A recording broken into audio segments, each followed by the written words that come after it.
back at Atlanta again, ready for another 250 miles in round number 2 of the Northwest Racing Truck Series. Home for sim racing, LSRTV. And for those that are listening on CRN Sports, good evening. Happy Wednesday to you. Happy St. Patrick's Day to you as well. Luck of the Irish on the green turf infield of the Atlanta Motor Speedway. We're ready to rock and roll. I'm Wesley Outland, the voice of the Northwest Racing Series. Joined alongside is Greg Rentz. Greg back in the saddle with us again after having a hiatus on Monday. And, of course, in the production chair deep in the heart of Texas in Wichita Falls is our producer, Charles Wooten. Greg, we saw a phenomenal truck race super speedway style at Daytona last week, won by Dan West Jr. And now we move to an intermediate speedway, the mile and a half of Atlanta. And a lot of people say the fastest track in NASCAR. A lot of people would consider the first intermediate race or even short track race as the true season opener of series. Yes, Daytona, the season opener, of course, but they consider Daytona a wild card. Plate races are wild cards. A lot of people consider this to be the true season opener because this is the bread and butter of the schedule this year. These mile and a half intermediate ovals going down into the short tracks of less than a mile of length. You got a couple tricky 2-mile tracks here, a tricky triangle and Pocono as well, but Atlanta historically for years and years was the finale of the season. However, lately Atlanta has really become a beacon of springtime and the start of the season. A lot of drivers down in the pits would consider this the true start of the regular season here tonight.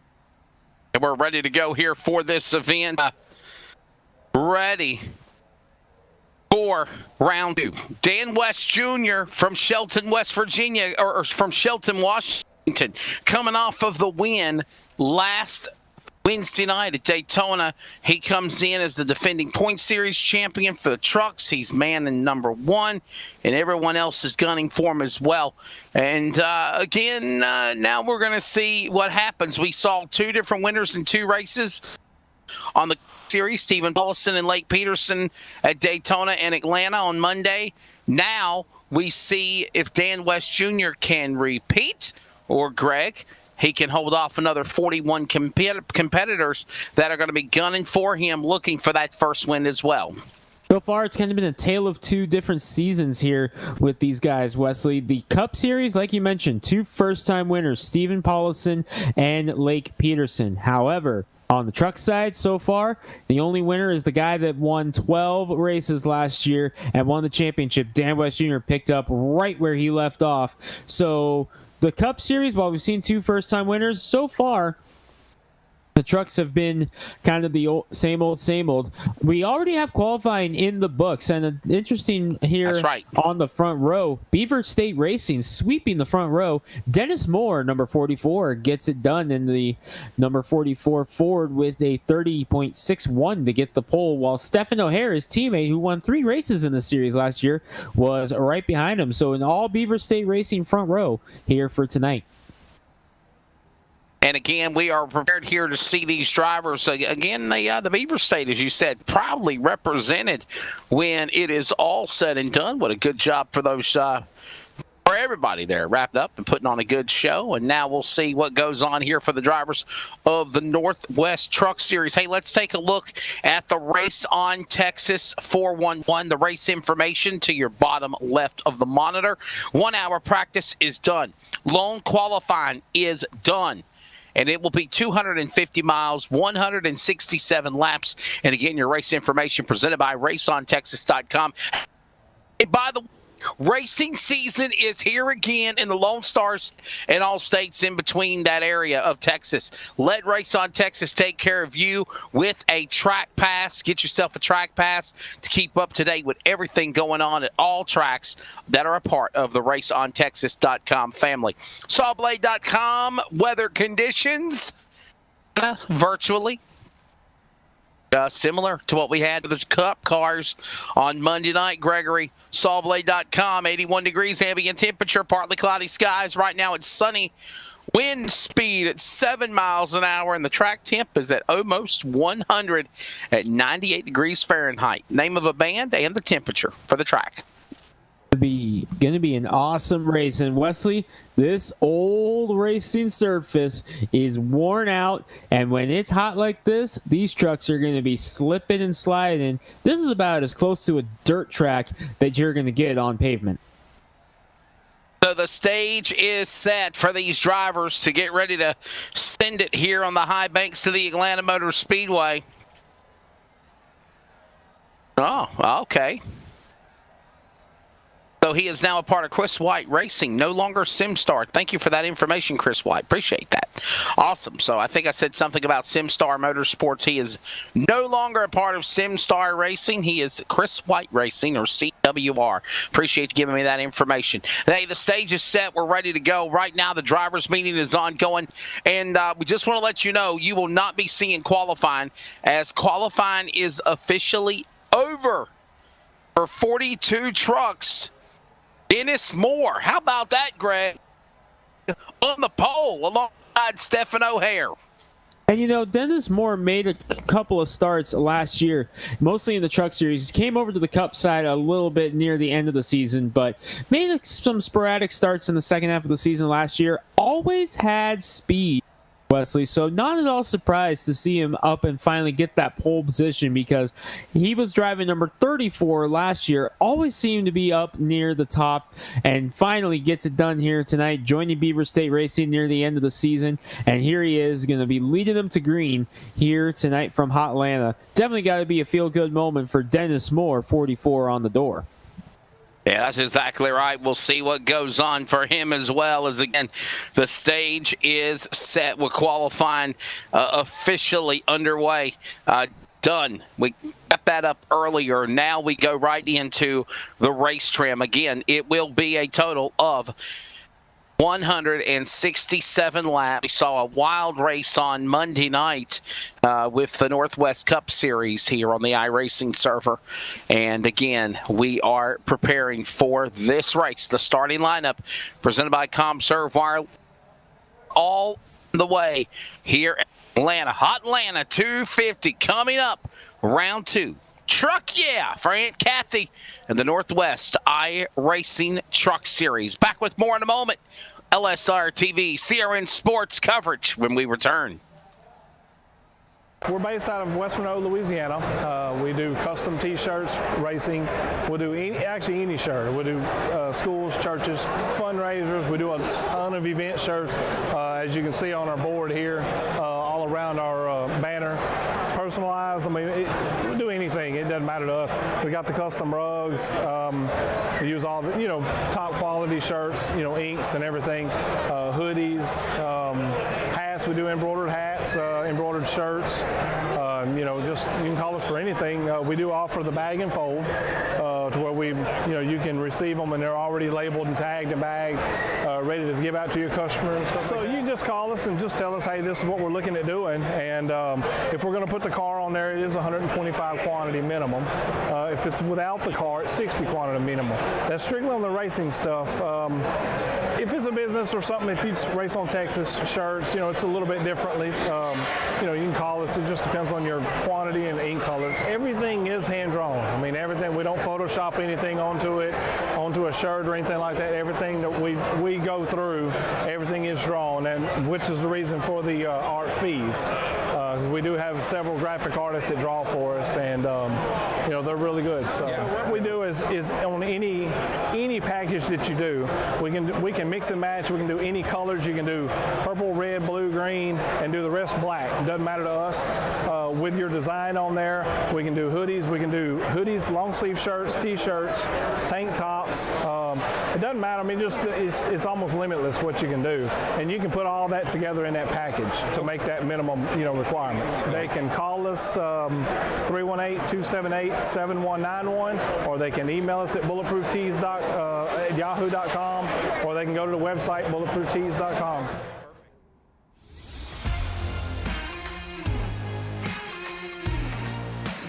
Welcome back to Hot Atlanta. Don't forget the big boys will be up tonight for the Northwest iRacing Truck Series, and this weekend The Cup boys, the trucks and Xfinity will be at the real Atlanta Motor Speedway for the Folds of Honor Quick Trip 500. Same place. And hey, welcome back to LSRTV and Theory in Sports for those that are listening. You are looking live and you are checking out the 1.5 mile above view of the Atlanta Motor Speedway. All American Pools, as always, is the proud sponsor of our aerial coverage, whether in the drone or the copter or in the, we've got covered at All American Pools again. Greg, man, you missed a good one on Monday night, but I know you just was not feeling just tired. Sometimes life just makes you tired, but it's good to have you back in the saddle again. Man, I'm not going to lie. The way today started, I thought it was going to be a repeat of that, but things worked themselves out throughout the course of the day and made it home in time to go racing with everyone here at Atlanta tonight. 167 laps. This is going to be awesome. Going to be a good one. You're exactly right. As again, these drivers getting into place, getting ready to go, and qualifying has officially concluded. We just want to let everyone know that qualifying has already done. So when the field comes back on course, it will be for a brief practice session, and then they will size them up, line them up for the ComServe wireless starting lineup. So here comes truck cars. Like on Monday, now the trucks on course, getting a brief practice session, if you will, to get them ready to go. Different than the truck. Why is this truck race, do you feel, going to be different tonight than we saw for the Cup race on Monday? Open setups, Wesley. These guys are allowed to tinker with their trucks and get the trucks to drive exactly the way that they want it to, whereas in the Cup Series, it's fixed setup. They tell you exactly how to set your car up, what setup you're going to see. It's much like the old IROC Series back in the 90s and early 2000s, and what we're going to see now with the new Superstar Racing experience that Tony Stewart and Ray Evernham got started. More like that. Yep. These guys are able to tinker with their trucks as much as they want. If it passes tech, they can hit the track, and that is why the truck races are just a little bit different, because these guys have had time to fine-tune their trucks and go out and get it to where exactly they want it to be. And this extra practice that they have after qualifying here, now they're able to take their starting spot into effect. That used to never be the case, because they would go right into qualifying or right into the race as soon as qualifying was over. Now, with the way we're having to do it here with the extended truck and car counts this year, they have an extra practice, which means they're able to work on their truck a little bit more, tinker with it a little bit more, get it exactly where they want to be, and now they can take that starting spot into consideration. You know, hey, starting near the back, I need something to help me out on the long run, slice and dice through traffic a little bit more. Vice versa, if you're up front, maybe you want something on the short run to help you get a good burst of speed early, get some track position early. You can tinker with it now. It's opened up a whole new aspect that these guys really have not seen in this series. Yeah, it certainly has, and we'll definitely keep an eye on who can be able to hit the right setup, as Craig reiterated on. You know, it's a fixed setup for the Cup cars. Open setup means that, you know, you can tweak and you can mingle and you can, you know, finagle and mess with the setups and the handling and what you want to do with your tires and your air pressure and engine to its maximum ability virtually. All that is in the cards here. If not, on the fixed setup for the Cup cars, you have a standard. You have to run. That's the way it is. It's the way it goes. I think the nice way of using this description to help people in layman's term, Greg, and I say this all the time, it's basically an open setup is like a super late model. A fixed setup is like a crate late model. I can see that a little bit. Yeah, I can kind of see where that's coming from. As our producer voices his opinion. Okay, I guess my producer, I guess Charles does not agree with me on that. But we got one spinning down to the infield. It looked like Reynolds. The Jack Daniels entry. Yeah, might have had a little too much Jackie in him before he got on the track. Well, I hope not.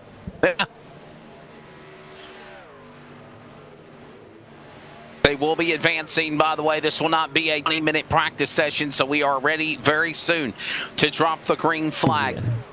Yeah. 30-minute practice session. They're already 10 in. Wild race. A wild race we saw at Daytona. Greg, one for the ages last week with Dan West Jr. coming out of nowhere to win the truck race. That was awesome. I mean, Dan West Jr. probably led, 3 laps the entire race, but he led the money lap the last lap, and that was what got him the victory. Can he repeat it tonight here at Atlanta? He was very, very strong on the intermediate mile-and-a-half ovals last year. Can he do it again tonight? So the stage is set. They're going to advance this session here in a couple of more minutes as practice is going on. You're looking at a flag stand view, a start-finish, stationary speed shot, if you will. You know, I like my speed shot cameras, Greg. Really? Never would have guessed. You only get excited about those every single race. I never would have guessed that those are your favorite cameras. I love my speed shot, like that one right there. Yeah. Well, hey, these are courtesy of our good friend Will Duvall, the One Thumb Wonder, Thumbs Up Bail Bonds, whatever you want to call it. Outlaw Cams. Big thank you to them for stepping up here and getting us these awesome new custom cams that we get to showcase each and every week on LSRTV, your home for sim racing. That's right. A big thanks to Will Duvall, the One Thumb Wonder. Duval Bell Bonds is equals it for sure, definitely. Another view high above. Is this the blimp? Is this the copter? It's not the drone. High above. Is this the LSRT copter cam? This is the blimp. We fired the copter. We only have the blimp cam and we have the drone. And as always, coverage. Oh, you crashed the drone, so we only have the, okay, correction, we only have the blimp now.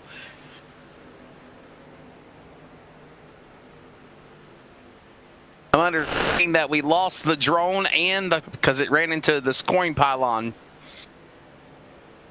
So we only have the blimp. The blimp coverage is presented by All American Pools for your aerial footage. We may have the drone later tonight. We're not sure yet. We may be able to get it back up in the air sometime around lap 60 or so. We'll find out, though. Oh, you think so?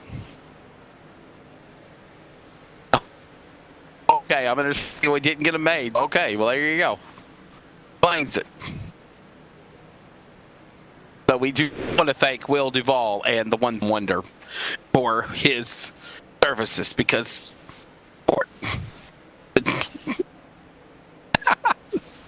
All right. Again, it's going to be the Beaver State represented. We were talking about Richard Moore as well as Stephen O'Hare on the front row. And Greg, Dennis Moore, definitely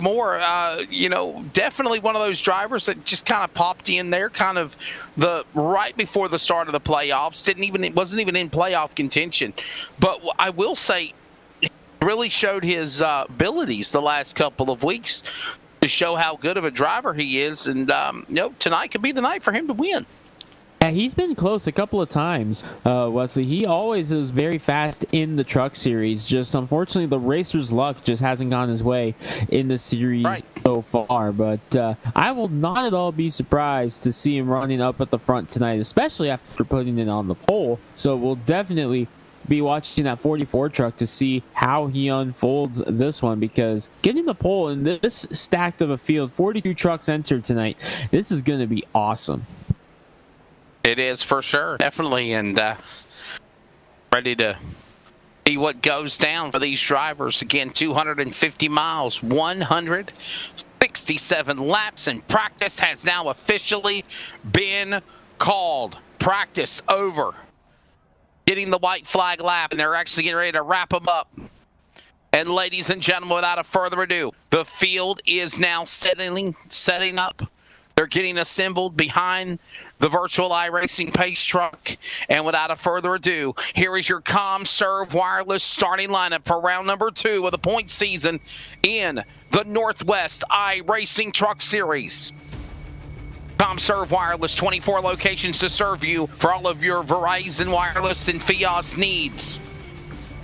For information at current Wireless.com. Let's get out quickly on the pole. Dennis Moore representing the Beaver State in 44. Also the 41, Stephen O'Hare in the 41, row 1. Row number 2, Will Fine. Jeff Stab now on the 24. Got that new wrap job on his truck and the bell. He'll start 4th. Row number 3. We'll find Caden Anderson in the 37 alongside Tyler King in 21. Row number 4 is going to find Bill Ross Jr. He was the driver to watch in Daytona in the Cup race, the 17, and Casey Garber in 94. Row number 5 to round out the top 10, Casey Tillman in 92, Dylan Huffines in the 20. Moving on to row number 6, we'll do 20 and then 20 for you, Greg. Dan Lowther, 63, Dan West Jr., 55. Let's go speed. Moving on to row number 7, it'll be driver Wake along with row number 8. Fine. Daggett alongside with Emblin 54. Row number 9 in the field will be Martin Tomick in 79. Corey Walters, Daytona winner last year in the 9. And around out your top 20, it is Eric Cheney Bird in the 76 and Thomas Green in 77. Your top 20. Fastest in final practice was Kevin Smith in the 00. He starts 21st. James Thurston at his outside. Fatback Bryce Clark in the number 93 with William Fletcher, the Davey Allison tribute, will roll off 24th. Sean Brightsman in the 46 will roll off in 25th position. The Catman James Vine to his outside 26th. Tyler Kim, keep your eyes on him, looking for a big run in the 27th spot with Carl Burke to his outside. Daytona Cup winner Stephen Paulison in the 29, John Ottenbacher in the number 30. Wesley, they're already in turn 3 and 4, 10 more drivers to go, and we are getting set for a green flag here as the field is coming off of turn number 4. We're not going to be able to get the rest of them as you see them roll across the screen real quick. What are your final thoughts as we get set for green? Ready for that pace car to drop onto the pit lane. It should be exciting. It should be fun. Here they come in the O'Reilly Auto Starts restart box. Green flag in the air, and ladies and gentlemen, you have a virtual race. It says 42 virtual charter members of the Fraternal Order to Go Fast. Giddy up and gallop at speed. We're kicking the asphalt at Atlanta.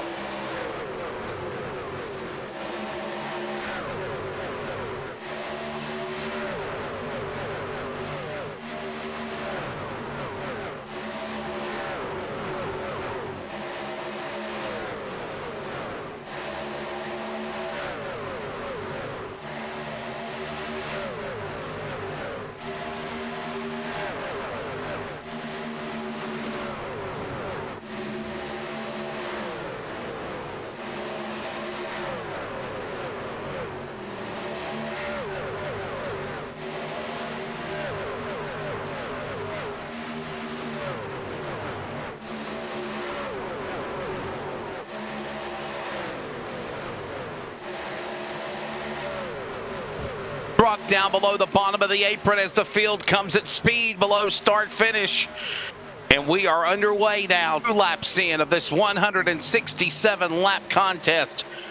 Round 2. It's more. Stab now. O'Hare, Anderson, Grande, the top 5 to the back straightaway. As you see the field kind of spreading out a little bit, Stab now takes it to the inside of Dennis Moore in the 44. Moves Stab now to the race lead in truck number 24. And Wesley, we talked about it last week, looking for redemption after such strong regular season, but a heartbreak in the first round of the playoffs, falling out on a tiebreaker. Stab now is looking for redemption in that 24. And not only that, he was on the pole. He was on the pole for Daytona last Wednesday night, got caught up in a wreck, out for repairs, came back on the racetrack, and he got wrecked again. Just a bad night for the driver out of Millings, Montana. Hopefully he can turn it around, and he wasn't even planning possibly to even be here tonight for other obligations, and then he was able to pop in and make it. Family in town joining the Stab Now family in Montana. Off of 2, back straightaway, and Stab Now out in front. And Greg, here's another thing to think about. If he wins this race, I know it's just started. He wins the race, you advance to the playoffs. Yeah, it's definitely a shot to really get some momentum going in the early stages. I'm watching deep in the field right around 7th right now. There's a nice battle going on between Caden Anderson, Dan Lowther, Casey Garber, and Roy Grande. Grande started 4th, but it's kind of fallen off a little bit. But there is a nice side-by-side battle going on between Anderson and Lowther right now, as Dan West Jr. also tries to begin his charge up to the front. West, the biggest mover of the race thus far, up 7 positions in at number 55. Watch for him to make his way up to the front. But Wesley, you can already start to see it. The tires are already fading away on these trucks. That's true, yeah. Watching some of the trucks all fading back. Dan West Jr., he's got Caden Anderson down to his inside. Caden Anderson changing up his nut and his wrap job. No, looks like in a burgundy 37. Now he's in the white 37. Sitting there in the number 7 spot on the racetrack right now. Carrying also Casey Garber with him. Behind him is Grande, Lowther. A lot of green in the infield, green on some trucks. And happy St. Patrick's Day to everybody. It is Green Flag Racing here. Truck Yeah at Atlanta in the Hot Atlanta 250. And right now, Jeff Stabnow leading the way. Look at Corey Walters. Walters now with a nice little battle going on. By the way, top 20 will be showed in real time. That's from Stabnow to Mr. Big Bird, Eric Cheney. Then from there on back, it will show the top 5 below. We're right on board now, Greg, with Robert Campbell as they come to the dog leg. As they rip their way through here, trying to get the early stages, one driver who's hoping for a caution as soon as possible is Russ Lundberg in the number 129. Missed the grid due to connection issues. Was able to make it back in, but unfortunately was not able to make the start of the race. He's currently sitting 1 lap down at the tail end of the field in the number 129. So he's hoping for a caution early. Get himself back on the lead lap in the 129. He's got the luck of the Irish on board that number 129. Unfortunately, the luck not there right at the start. You see him tail end of the field right now. Only truck 1 lap down. So the good news is if a caution comes out, he would get the lucky dog and find himself right back in this race, but not with the start that he was looking for. Dan West Jr. though, in number 55, he's fading.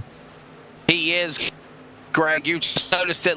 I did. He is fading back, fading back quickly as Dan West to the place to nestle in somewhere. Man, oh man, got to keep an eye on him. Heating up for the lead, though. Here comes O'Hare. And Wesley, notice who's 2nd, 3rd, and 4th. Those are all teammates of Beaver State Racing right now. O'Hare, Moore, and King, all of Beaver State Racing, and they're all trying to track down Jeff Stabnow right now. Notice, though, something a little bit different here. Stephen O'Hare and Tyler King, they're in their Ford F. He says O'Hare takes a peek to the inside. Remember, these two had some history last year. Here he comes. O'Hare going to the inside. We've seen this a couple of times. These two do in battle. He's going to get the nose in front. Can he clear him off of turn 2? I think he's going to. Stabnow's going to have O'Hare down to the inside. Draft. He does. He's got the run, but here's Stabnow with some help from a little punt from Moore, giving him a little air draft up the racetrack. And now Stabnow will move up the top shelf. Down to the bottom comes O'Hare. Moore just trying to decide, do I go left, do I go right? Do I go with O'Hare? Do I go with Stabnow? King says the same thing. He's now moving back and forth. Moore can't decide which one to go with as they go back to 1. Well, you know he ultimately wants to help his teammate Stephen O'Hare clear the pass. Unfortunately, there it is as he slides up the track. Nice crossover there by Stabnow, but Stabnow broke a little bit loose off of turn number 2, and I think going to open the door for Dennis Moore to finally get up and side draft with him. A little bit of contact there, not much. They hang on to it though, but notice right now that here comes Anderson and West to the inside. So that battle with Moore trying to figure out what to do allowed Anderson and West and company to close in. And now they're going to get past both the other Beaver State Racing entries, trying to go now after Stephen O'Hare, who's trying to pull away. And the caution's out for the first Anderson. time. Caution out first time tonight. Yellow flag will wave. We got a problem on the Speedway, and we got problems with the Daytona winner in the Cup Series. Paulison looks like the 28 of Fletcher might also got collected in it. William Fletcher. Caution is out. First replay of the night here at Atlanta. Let's take a look at what happened. Looks like it went wrong between the dog leg going back to turn number 1. Take a look. I think contact Whoa, with Fletcher and turned him. Cheney. Fletcher and Cheney get together. Here comes our buddy here of Paulson. Oh, Paulson was just Paulson trying had to nowhere to squeak through go. there.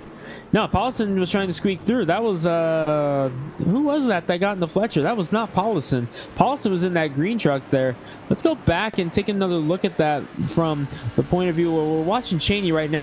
We're gonna go on board with him, see what happened Paulson here not in the with crash? Fletcher. No, Paulson was just going slow Big to Bird try to get turned. through. There you see the contact. Oh man, But let's see if we can pick up Fletcher, the 28. There's Big Watch Bird. this. Big There's Bird with the Paulson. 28. Right. No, right there. That was the 15 truck. Chris Sherburne that got collected with Fletcher. Meanwhile, Wesley, the rest of the field is on pit road, coming to their first of 5 sets of tires they have available to them. Do you find that unusual to be within the first 20 laps of the race? Absolutely not. Not in Atlanta. Not in Atlanta.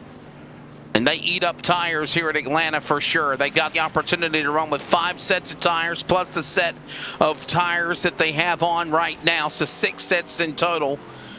And quickly, Jeff Stabnow. I don't think Jeff pitted. No. Neither did Anderson. We had a mixed bag. We had a very mixed bag on pit road, looking like Yeah, it was a mixed baggage. 14 trucks or so. Oh, Dan West Jr. I don't think Dan West Jr. picked Greg. He came down pit road, but I don't think he was able to pit. He missed his pit box. Oh, wow. Wow, that's going to hurt Dan West Jr. He'll end up 9th. But he wants to come back, and that's probably in pit. Like 8 trucks stayed out here on the first caution, led by Jeff Stabnow in the 24. Anderson and Grande, the top 3. Lowther staying out also. Interesting though, see these guys stay out now. This may be a product, Wesley, of those new tire limits in the series. Remember, last year and all previous years, unlimited tires. You wanted to come in after 2 laps on the tires and take 4 more, go for it. Now you got to think about it. You got 5 sets of tires available to you on pit road. So now you got to think, that's true. When do you want to take those tires? Sean Brightsman coming down pit road this time into number 46. But now you got to take some strategy. Yeah, that's true. You're exactly right. Definitely got to make a decision here. John Brightsman from Tucson, Arizona. The Truck Series, or the Series champion. Down on the pit lane. Dan West Jr., the points champion, winner at Daytona last week with problems coming onto the pit lane and overshooting his pit wall. Russ Lumberg does receive the lucky dog in the 129. He's coming up on the outside, so he will get himself back on the lead lap. And the luck of the Irish has reimbursed itself as he's going to get back on the lead lap in the 129 Ford F-150. He will find himself on the lead lap. You saw him going by there. Stabnow, Anderson, Roy Grande, Lowther up fines right now. You're at 5. Then it's Corey Walters, James Thurston, Robert Gamble, Carl Burke, Dennis Moore in the top 10. Stephen O'Hare is 11th. Tyler King, Bill Ross Jr., along with Casey Garber, Jared Wakefield, the top 15. Eric Cheney, James Vining, Pryor Reynolds, Scott Jensen, Martin Tomlick. The full field rundown by Greg, as that is your top 20. Going up in 21st is Tomlick, and then Ray Fournier, one of the dual winners of Daytona. Frank Harris, the 11. Stephen Paulison, who we thought initially was caught up in the accident, but was just trying to dodge and stay out of trouble in the 58. Dan West Jr., after the pit stop mishap, will start deep in the field. As the field resets, I'm going to have to pick up my place here. Ottenbacher in 24. Dylan Kane, Troy Daggett, Aaron Cooper, Angel Ortega, Bryce Clark, Tom Green. Dan West Jr. is going to restart 31st here. Sean Brightsman on pit road. Chris White came down pit road in the Camping World entry. Kevin Smith, Tyler Kim, Chris Sherburne, Russ Lundberg. Trucks on the lead lap. Daryl Tidrick, Dan Stussy, Casey Tillman, 1 lap down. William Fletcher out of the race in the number 28 as we get set to go back green. And that is your full field rundown. As the field will make their way back to the O'Reilly Auto Parts restart zone. Pace car will prepare to pick up speed, drop back down and make the left onto the pit lane with Stabnow and Anderson on the front row after the completion of our first caution and pit stops for some in the race. Stab now again started this race third, up to the lead. Starting fourth is Caden Anderson. He's now up to second. And the pace car gets ready to drop onto the pit lane. Back into the restart zone they go. Back to speed through the dog leg here in Atlanta. We're back to racing on lap 18. A little bit of a tire spin there from some of our guys as we go off into turn number 1. Keeping our eyes, of course, and the caution's out right away on this one. Well, just as fast as we went back green, we got trouble. We got a big Trucks one. wrecking. Boy, that's Chris White, one of them. Oh, is that Kevin Smith in the 00? I think it Looks is. to be that, yes. Fastest in final practice there. This happened right problems. on the restart. This is back in 33rd position, near the tail end of the field. A couple of those guys who had to come back down later. Watch. Oh, Dan West Jr. Kevin Smith, nowhere to go. Ow. Chris White piles in, Kevin Smith involved. Dan West Jr. was going, and truck in front of him was not. Let's see if we can take another look at that, because Dan West Jr. got a good restart in the 55. Let's see, who was that right in front of him? That was Bryce Clark in the 93. That back there. Now watch West gets a big run on the start. Right there, just gets to the inside, contact with Clark, and Smith nowhere to go. Yep. Man, what a tough break. And then everyone else, I think it's a circumstance of coming back to the restart, and people are all bunched up, ready to come back to green, and some weren't ready, and there's the outcome of that. Some are on the pit lane now. Robert Gamble is pitting. So is James Thurston. They give up the top 10 and 11 spots. Kevin Smith and obviously CWR entry of Christopher White is on the pit lane as well. I think Monday night I said that he was a part of SimStar Motorsports. Now he is Chris White Racing, CWR to be exact, on the number 83. But anyhow, Jeff Stabnow leads the way. We're under caution for the second time. 20 laps into the Hotlanta 250. More from Atlanta, LSRTV. CRN Sports in a moment as you take a look at the Saw Blade top 5. Again, includes Jeff Stabnow, Caden Anderson, Roy Grande, Dan Lowther, and Corey Walters.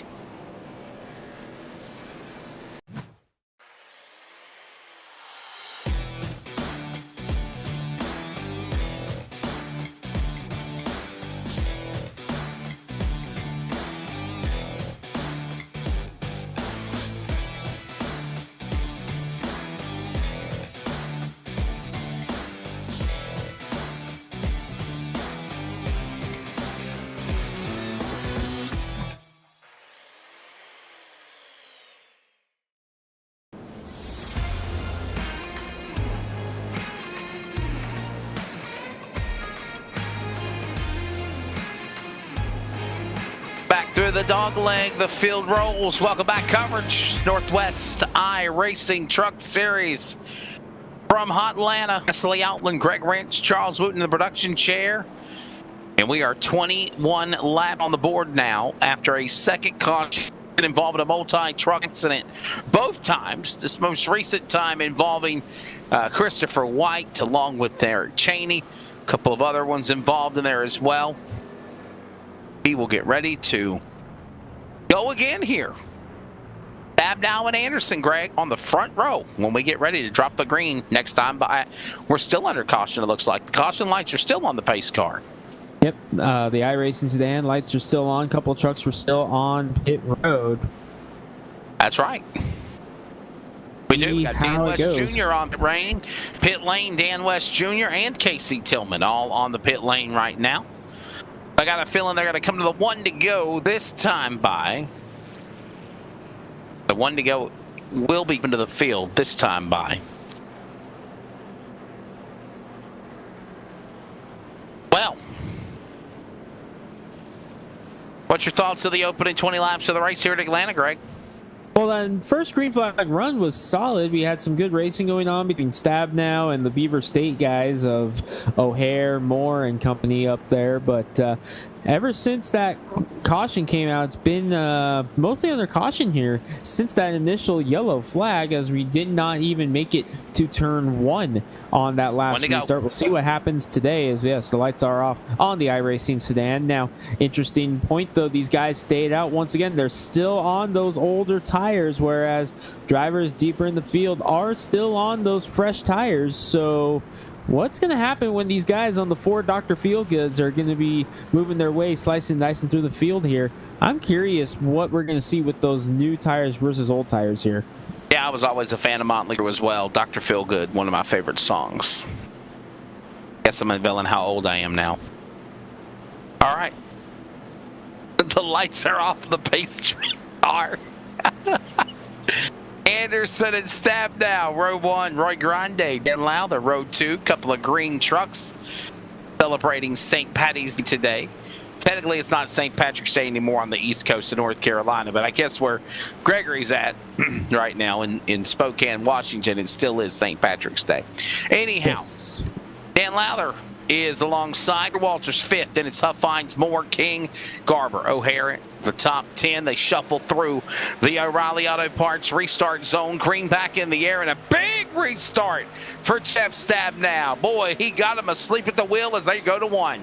I'm wondering if Anderson spun the tires in the number 37, and he was a little bit concerned about tire spin on the last restart. Wondering if that bit him this time. Looks like he's able to chase him back down, though, really quickly in the number 37 and go back to battle with Stab now. And I know, Anderson, you mentioned that white truck that he's running right now. I know he was in the process of coming up with a new design for the number 37 for this season. Already got the cup car debuted on Monday, but I'm wondering just if the truck wrap wasn't done yet, so they weren't able to get it on there. So he's just running with the blank white truck this week, and then he'll have the new look on board next week. As here comes Tyler King, Racetrack King. Where in the world did Tyler King come contact! from? Oh, there he Pushing goes. him down below is Anderson and What in the King. world was that?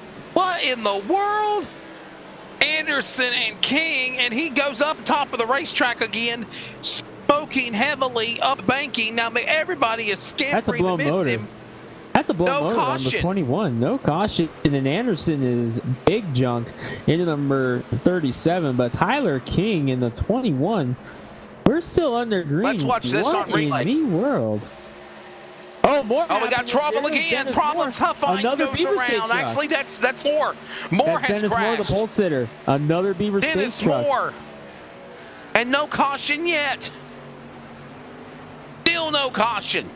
That's because they got Problems below for Anderson and Moore. King as well, and that's because they were below that white line. But wow, what a couple of minutes there. And unfortunately, some tough luck there for Beaver State Racing, who had some very, very fast race trucks. All of a sudden, for that team out of Oregon, it's all in the hands now of Stephen O'Hare when they had 3 trucks very, very strong, including the pole tonight. Now it's all in the hands of Stephen O'Hare. Casey Garber coming up as well into number 94. He's lurking for a win, for his first truck win. He's to the inside of O'Hare for second, bringing Jared Wakefield with him for second. And again, no caution flag. No cautions after a couple of scares there. When it's all said and done, they still keep on going. Stab down. Holding the field at bay, but here comes now Garber down to the inside. Yeah, for the lead. Cole to the lead. Casey Garber to the lead in the 94. How about it for Ken? Casey Garber, him to the lead. He's the third different lead change in the race so far in the opening 30 laps. Garber, the 94. O'Hare will go to second. Stab now. Greg will fall back to fourth as he got passed also by Jared Wakefield in the 50. All of a sudden, it's back to fourth, and he's under pressure. How about Big Bird up in the top 5 right now? Going to the inside of Stab now for the 4th spot. Eric Cheney having a career run here in the trucks. He got a top 5 in Daytona, but he's got some damage on the right rear of the number 76. I think that's just the case of newer tires as Anderson comes back out after getting some of that damage repaired. But Casey Garber up to the front into number 94. They catch up to lap traffic of the 00 of Smith as they try to work their way around. Garber, though, pulling away in the 94, looking for his first truck win. Casey Garber from my colleague Greg's neck of the woods from Spokane, Washington. The Jack Daniels Garber's Garbage. The 32-year-old in his Ford. Garber's Garage. Yeah, they say garbage. I'm sorry. Garber's Garage.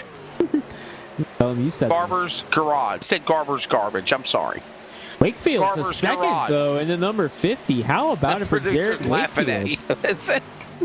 you. Jared Wakefield, by the way, is up to second. He started 13th, and he has just gotten around O'Hare for the second spot. We knew Wakefield had some speed.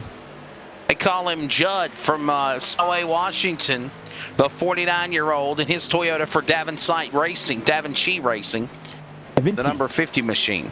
Da Vinci Racing. Da Vinci should have an I at the end, okay? It's Da Vinci. Da Vinci. Oh, Okay. Never. Oh, contact between Whoa! Cheney and Harris, and the caution's out. Unrelated to the contact, something else went wrong there. We got a That caution was not somewhere. the caution of the trigger. Daryl Tidrick, Problems another for- run of the team Ramrod. Gonna look at what Problems for happened. Daryl Tidrick. William Fletcher down there, a couple laps down in the 28. Let's see what happened to Tidrick. Caution out for the third time involving Tidrick. Oh my goodness, and Fletcher involved in it again as well.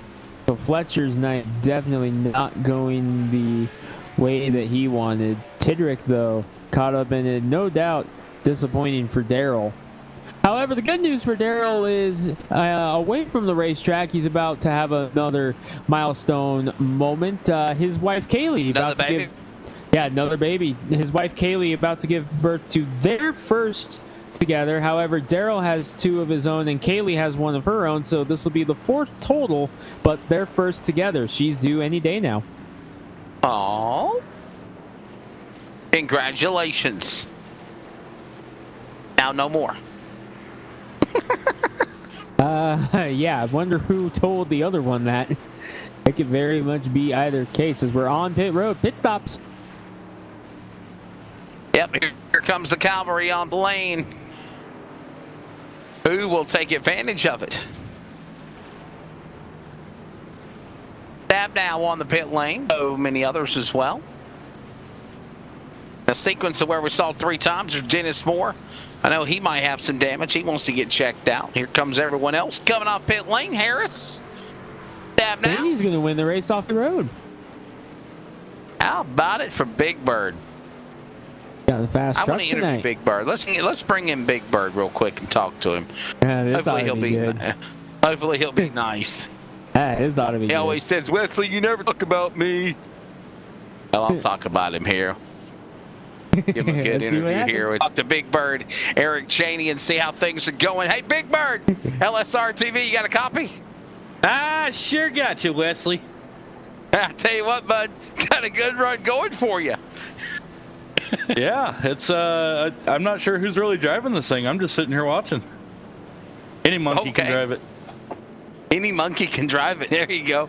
Well, I'll tell you what, you think you could put it in victory lane tonight, or how hell comfortable no. are you? Wait, that ain't happening. It ain't happening. You don't think? I'm just here for the seat time. Well, I got to give you props. At least you didn't go on the track for qualifying and mess up your race to start at the rear. So I'm proud of you. That's Well, an you know, improvement. they changed that. They qualify now and then have the drivers meeting in the race room. It's kind of bogus, man. Yeah. So you really like the rule, or you don't? I don't. You don't. I got you. Greg, you got anything for Big Bird? Eric Cheney, Sesame Street. Keep on flying, my brother. Looks like you're going to be restarting here 18th. Got some speed in her. Keep her going. All right, thanks, man. Thanks for everything you guys do. I'm gonna try and see if I can't piss off a few more people out here. Oh, well, that's actually allowed. You can say that. Not anything worse than that. Hell, thank you, Big Bird. Don't pluck your feathers. Oh no, we're good, bud. All right, man. Alright. Thank you. That's Eric Cheney. That actually turned out better than I thought it was going to be. So, smash to pass. Big Bird's happy. And we roll on with race. Garber going to be restarting up front in the number 94. Boy, Casey Garber, let's talk about him. This pandemic, with him jumping behind the wheel just about every single night, paid off in droves for Casey Garber, getting the win at Iowa on the Northwest Tour. And here he is leading the way. Still looking for that first Northwest Racing Series victory, but here he is leading the way into number 94. But how about it for Jared Wakefield, making his second start here in his career, and he is looking very strong right now, up in second. He showed a lot of speed at Daytona last week as well. He certainly did. Yeah, he did. And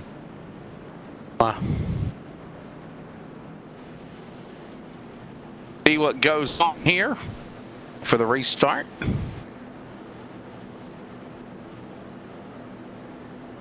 Good, clean first part of the race right now.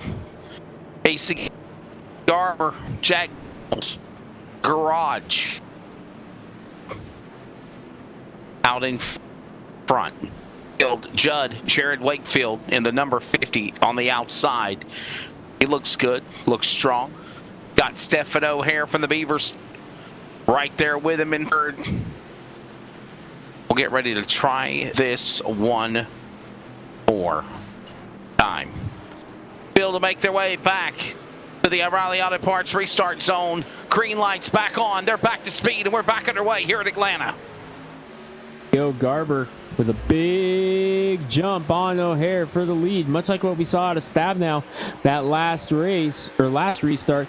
How about it for the other Jack Daniels truck up there? Briar Reynolds in the number 12. He's up there in the mix as well. Restarted fourth here, going to fade a little bit. However, he's showing some promise in the 12 truck tonight. Certainly is. We'll see how things go as they work their way back off of 2 into 3, back to the front straightaway, and back through the dog leg. Garber along with O'Hare, Wakefield, West, and Ross. Man, Bill Ross Jr. right there in the top 5. Annenbacher to the back straightaway. Contact. It was West and Wakefield that made contact, and West Jr. had to chase the truck down. They both are able to keep it going, but there was contact between Dan West Jr. and Judd Wakefield off of turn 2. My goodness, that just shows you how good Dan West Jr.'s truck really is. I mean, he made that error on the pit lane, had to go to the back, change tires. He has rallied all the way back into the top 3, battling with Wakefield and Ross and company. He's right there in third as they go out of the backstretch going to third turn. Fantastic job by West Jr. He's up to third now, trying to reel in Casey Garber. Look behind him, though. Bill Ross Jr. in the number 17. How close was he to winning that cup race that Paulison won at Daytona? Remember, just, 4 1,000ths of a second, the difference between Ross Jr. and victory lane at Daytona in the Cup Series. Here he is having a top 5 run right now in that number 17. Started 7th. He's been up in the top 10 pretty much the entire race. John Ottenbacher back there as well. And Wesley, as I look at that number 89 truck, something's catching my eye. He still has that pink tint on the outside of the numbers of the 89 truck from when he ran the breast cancer awareness truck. That's him on the outside of Reynolds right there. If you look, you can just barely see there's just still a hint of those pink outlines on the numbers. If you look at it just closely enough, you can still just barely kind of make it out. Yeah, you're exactly. Oh, we're 4 wide. We are 4 wide deep in the field. Oh my goodness, and it's not going to work. Dan Lowther and Roy Grande, they get together. Caution. Somehow we stay green. Somehow we stay green. Roy Grande, they're wrecked now. They're wrecking now. The 30 no caution yet. Not through yellow yet. Oh my goodness, are you kidding me? 30 of Tyler Kim got the worst of it. Jeff Stabnow also caught involved. Up too? Here he is. Oh, one truck is off pace and blown up. There's the caution. There's the caution.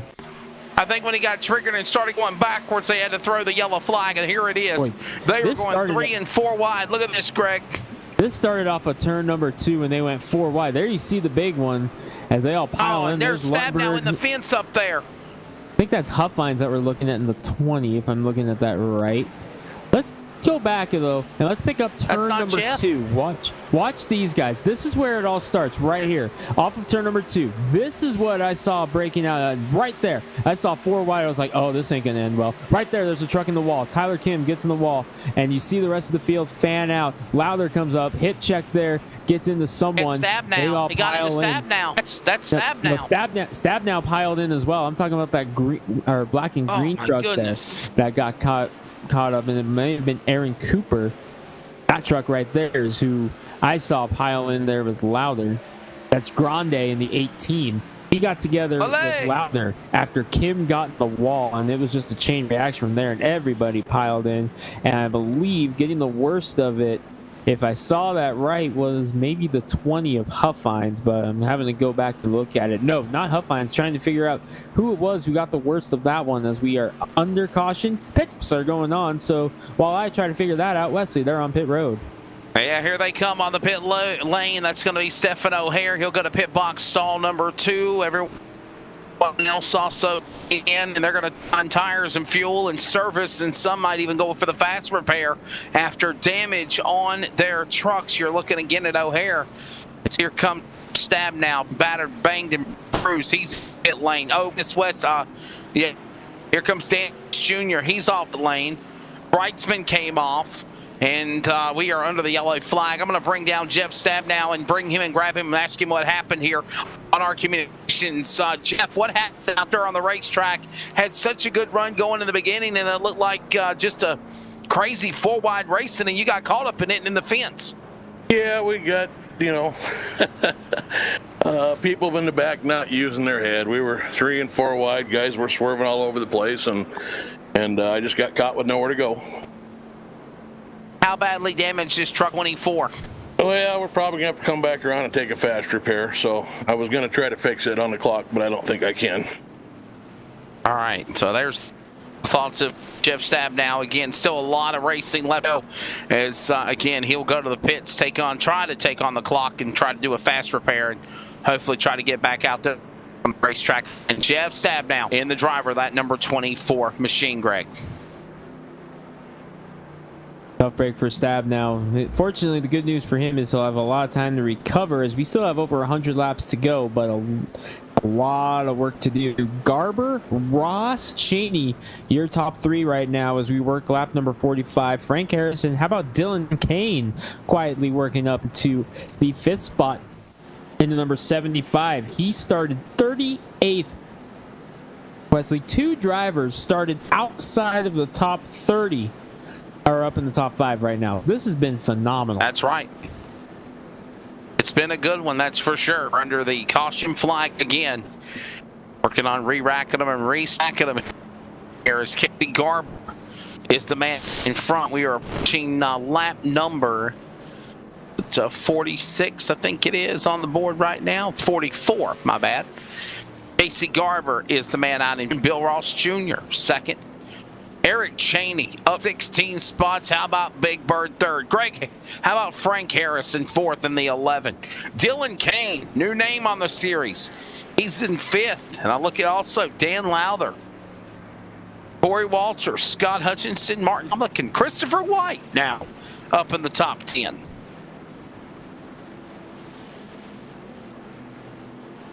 Wesley, as we roll under caution right now and we're setting up, who I'm keeping my eyes on right now in the top 10, and I hope that this doesn't do the old announcer's jinx, but I love seeing Frank Harris up top 5 right now in that number 11. So much bad luck last year. Hoping that St. Patrick's Day, he's got a little bit of that luck in him tonight. He's looking very strong so far, but man, I hope I did not just jinx him. Hopefully not a jinx. St. Patty's the driver of the number 11 machine. That is a Frank Harris. Could today be the day for him in that number 11? Frank Harris, again, a lot of getting him back. Casey Garber, the man out in front. Frank Harris, by the way, out of Portland, Oregon for Da Vinci Racing as well. Keep your eyes on that 9. Keep your eyes on that 9, Wesley. Corey Walters, a little bit of connection issues here as we get set to go green. Oh, we'll watch that. 7 at row 4, pace car dropping onto the pit lane, back inside the O'Reilly Auto Parts restart box. Here they come, back to speed, green in the air, and we are back to racing here at Hotlanta. For second as the field fans out. Cheney wow, to look the at inside this. of Bill Ross Jr. Yeah. Boy, look at Cheney. Eric Cheney, he's got a run on the bottom of the racetrack. So impressed with the run Big Bird's got going for him. Number Stephen 76. Stephen O'Hare trying to fight his way back up to the front. Trying to get around Chris White now to crack into the top 10. He's trying to follow Dan West Jr. up. West Jr. already back up in the top after his mishap on pit road and on the racetrack earlier, and he has that damage. He has not yet taken the fast repair in that number 55 truck, and he just got around Hutchinson going now after Dylan Kane as battle breaking out once again for second. Eric Cheney is feeling confident right now in that number 76. Got the nose in front of Ross for the second spot, trying to clear him. He will. Eric Cheney having a breakout race right now. He'll go to P2 off of 4. He'll set his sights on Casey Garber now.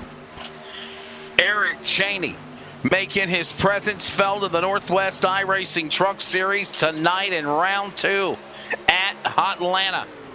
They work their way off the corner on the back straightaway, coming up on 50 laps in.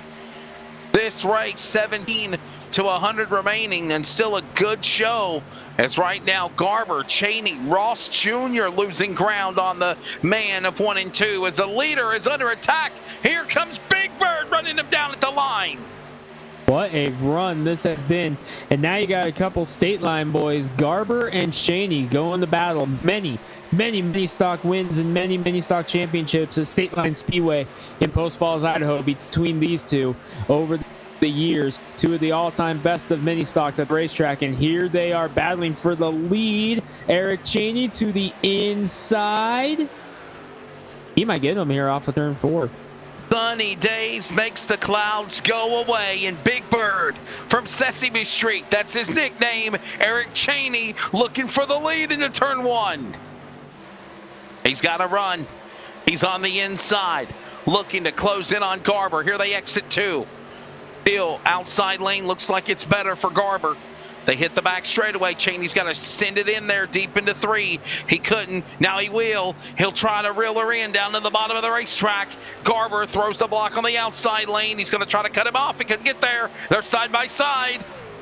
Give it to Garber at the line again. 50 laps in. Take it from a guy who has seen this battle in person many times at different racetracks throughout the Northwest. This is throwing it back to my hometown days growing up, watching these two battle out for the race lead. And here it is live on LSRTV. Garber trying to hold on. Meanwhile, back there, Cheney's teammate Dan Lowther, he's not going away either. He's up in the top 5 right now, kind of pinned behind Bill Ross Jr. as Cheney's got another run in that number 76. Could this be the lap? Nope, not yet, but Garber still out in front. Corey Walters up there now in the number 9. While you have this battle for the lead between Cat and Mouse, we want Garber and Cheney nest behind them, led by Corey Walters. Try and close in on that first 2 leaders and make it one big pack, and it looks like they're successfully going to do that. But as I say that, Cheney starts to scamper away again and try to begin his opportunity to run back down the leader, Eric Cheney. Now they've allowed one big pack, and they're all bunched up with one another as they're back to speed into turn 1. And now here we go. The problem for Cheney now is he has to either get past Garber very quickly or risk this happening, as here comes the field fanning out, trying to fall victim, and the caution's out. Caution is out. Great racing action there. Now stopped as we have a yellow. On the race, oh my goodness, we got 3 trucks trashed. Looks like, is that Grande, I think, maybe, again? Take a look, he was caught up in that last one. Taking a look, Dylan Kane inside, Jeff Savin. Oh, that started up in front of him. Heavy smoke up there. That's Chris White going for a ride right there. Dylan Kane piles in. I think that's Ottenbacher there, if I'm seeing that right. Yes, it is.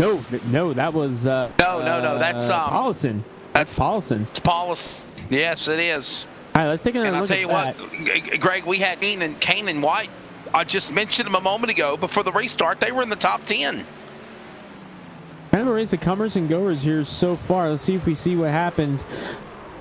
Brightsman and White. Looks like Sean Brightsman and Chris White may have been the epicenter of that one. As you see the rest of the field get collected, this may have been Brightsman and White getting together that started this one off. The defending Cup Series champion in 46. Let's watch it one more time. West Jr. in the 55 here. There they are. Chris White inside. Sean Brightsman outside. Russ Lundberg right behind him. Tries to go through. Oh, Lundberg trying to move inside there. I got White into Brightsman. That's what happened.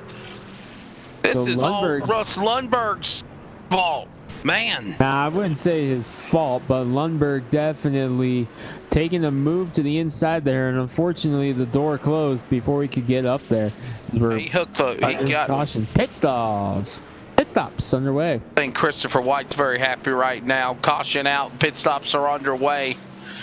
See some of these trucks enter and exit.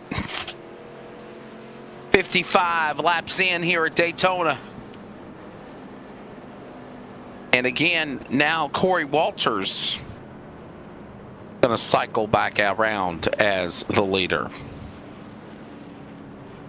Try to bring Dan West Jr. in the broadcast booth. We'll try to find out how things are going for him. Driver the number 55 machine, winner at Daytona last week, and the defending C7 win of the Northwest. Again, it's Washington's Dan West Jr. Dan, you got a copy? I do. Go ahead, Wesley. Hey, what's your first take? Opening 60 laps of this race, man. It's had some highs and lows. You're back up down to second. Just trying to work on the adjustment of the truck a little bit, and then I've got some damage. I don't know if you guys can see it on the right-hand side that I've got into a couple trucks that checked up on the starts. So I got some damage, but I've got some adjustments going on. I think it's getting better, so we'll see. I'm going to have to use my fast repair here pretty soon. Yeah, I was going to say that, sure, but you haven't used it yet, and you have showed that your truck could literally go to the back. You made that mistake on the pit. But let's talk about that. Did you just overshoot the stall? Did you just overcorrect or didn't realize? I know you had a truck to the left of you. Didn't realize you made the pit. What happened? Oh, yeah. I totally blew it. Totally was talking to the teams and totally just drove right by my pit. So then that was a choice I had to make, whether I stayed out or come back and pit, and decided to come back and pit. So yeah, that was all me, man. Just brain fade. Greg, you got anything for Dan West Jr. while we're still under caution? He's in second. Dan, you mentioned that the damage is there on the 55. What's it like driving that thing and still being able to show speed? It shows you clearly have a strong truck, but just what exactly is it doing out with that damage on the right side? I don't think it's hurt me that bad, Greg. I think, but what I notice is straightaway speed. I feel like people are able to suck up on me with this damage. So we haven't really had a long enough green flag run to see if it's going to have any aero problems as far as tire wear. But I just noticed right now that straightaway speed's a little bit down. All right, the lights are off on the pace car, Dan, so we'll let you go, buddy. Go back and give him hell. Thank you. Thanks, guys. That's Dan West Jr. from Shelton, Washington, and again, right now, he sits in the number 2 position as we get ready to go back for the restart. Let's ride on board with our pace car, man. What is he jamming to tonight? Pace car, on board with the pace car driver as he gets ready to bring the field into turn number 3. Greg, I think it's Devil went down to Georgia. What do you think, brother? Yeah, sounds about right. Oh, ready for this. And we'll stay with you. Watch this. We're going to stay with you. Watch the pace car. Some networks show you just the pilot light. We're going to show you on board with the pace car driver. Watch this. Pace car drops onto the pit lane. There you see him onto the pit lane. Here comes the field flying by him. And we are back to green here at Atlanta.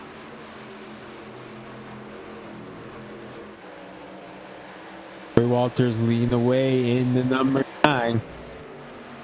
Break out in the Napa 9 as West Jr. falls in line in second. Stephen O'Hare back up into the 3rd spot after having to climb and fight his way through here in that number 41. Wakefield, though, sitting back and forth after he had the issues earlier. And then Dan Lowther kind of lost touch on the initial start, but is climbing his way back up in the 63.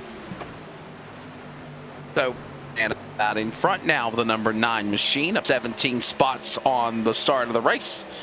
Dan West Jr., who we just spoke with before the restarts, in second. Stefano Harris third. Jared Wakefield along in the top 5 with Dan Lowther. Greg, I got to mention, don't want to jinx anything. Dan Lowther, good run for him. He's in the top 5. Good run for him tonight, too, so far. Looking very strong in the number 63. Remember, one win in Northwest Racing Series competition. That came in the Cup cars at Talladega last year, but he has been strong in the Truck Series. With these open setups, he's been able to really find some speed in that number 63. Working together with his teammates, he's really been able to find some consistent speed in that 63. And before we leave him, we have another truck out of the race for CWR Racing. Chris, just a bad night tonight here at Atlanta. Sounds like you're done for the evening. Yeah, Wesley, just a rough night. I think we had a good truck here, and we just got some guys in here that are just kind of overdriving themselves and taking it 3 wide, 4 wide sometimes, and just not really using their heads here early in the race. We still got a long way to go, so patience is key to getting to the end, and some of these guys just don't have patience, and it's unfortunate. Having 2 bad, they're going to go 3 wide again, as we're seeing on the monitor here, looking with Chris White for Chris White Racing in the 83. Having 2 bad races in a row, what kind of a slump does that put you now in the points chase, or at least to try to make the playoffs? Yeah, Daytona's always a crapshoot, and unfortunately we didn't have a good finish there either. And I like Atlanta, and I thought we'd come in here and have a good run. We did in the Cup Series Monday night with a top 5 at 5th place. And, it definitely puts you in the hole, but it is only early in the season, and we definitely got a long way to go. So we got plenty of time to rebound, and we'll do that. All right, Chris. Thanks, buddy. We'll see you next week. All right, guys. Take it easy. Chris White is out in the number 83 entry for CWR Racing. Chris White Racing entry done for the evening. As again, we will see what next week holds. And by the way, next week, Greg, we're at Richmond. We go from Daytona to Atlanta, from a super speedway to an intermediate track to the short track, the action track in the virtual Commonwealth of Virginia. Richmond Raceway, 200 laps for the Cup and the truck next week. And we saw a lot of action at Richmond last year in both the Cup and Truck Series, and there was a lot of tempers flaring after the truck race there. So no doubt looking forward to getting back there and seeing what we've got up our sleeves here heading to Richmond next week. But we are closing in about 100 to go, Wesley. 103 laps to go. Stephen O'Hare leading the way in truck number 41. Dan West Jr. got up front for about half a lap, but didn't get back to the line before O'Hare took the lead. The 41 of O'Hare has been very strong, and he was really strong on those 1.5-mile tracks last season, Wesley. 2 wins of his 3 came on 1.5-mile ovals. Stephen O'Hare was very strong in this type of racing last year. No, not at all surprised to see him up front once again here. Approaching 100 laps to go. Some contact. Man, that could have been crazy right there. A little contact. He got a little loose below the track. Together. Yes, sir. Jared Wakefield lost ground. Got to keep on going. By the way, one driver that normally runs a lot of the Northwest Racing Series for the Cup and the trucks is Devin West out of Shelton, Washington, out of town for the work today. Bummed that he couldn't see the race, but he's enjoying watching it, and he says this is from a new perspective. Watching it, Devin West. So hopefully Devin will be back with us next week at Atlanta as we have a truck on the pit lane. Looks like it's the number 2 of James Thurston. Yeah, James Thurston's on pit road. Did he suffer a penalty? I'm kidding, maybe. James Thurston. He keeps on going. Stephen O'Hare, Casey Garber, Dan West Jr. There they are. They're running him down, along with Jared Wakefield, Bill Ross Jr. Top 5. There you see Thirst below the line. He's got to wait till he passes the blue cone. That's the blend line before he can pull back onto the racing groove. And we continue on. Greg, 100 laps to go, and we are probably about less than 20 laps to halfway.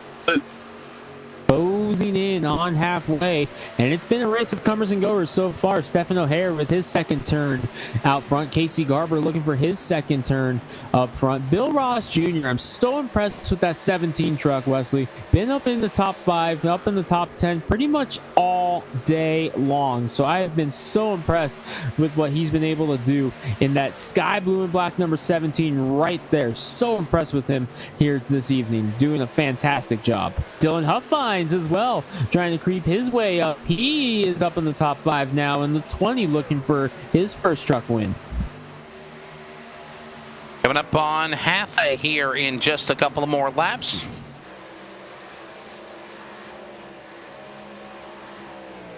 Lap 83 to lap 84, halfway. And it'll be 83 laps to go. Battle for the lead. Casey Right now, Garber. lap 69. Casey Garber just took the lead away from Stephen O'Hare. He got a huge run off of turn number 2 and was able to make the pass. Casey Garber back out front in the number 94. Garber back the lead. O'Hare, Ross, Dylan Huffines, along with Jared Wakel, top 5. Dan West Jr., Brightsman, Carl Burke, another driver that struggles, like we mentioned about Harris as well. Got a good run going for him now. He is in 8th. He's had some speed over the last year and a half that I've been involved, at least in the Northwest Racing Series Wesley. He has had speed, just another one of those guys who the luck just hasn't been there. Quietly crept his way up into the top 10 now after starting 28th on the charts. So Carl Burke slowly creeping up there. Hey, you see him right? The leaders are 1 and 2. As Garber back to the front. O'Hare second, Alsa's third. Huff finds Bill top 5. You see O'Hare. There's the interval. Bill getting some company now, battling with Brightsman, Sean Brightsman, the defending Cup Series champion. And honestly, Greg, can we say he had a shot to even go after it?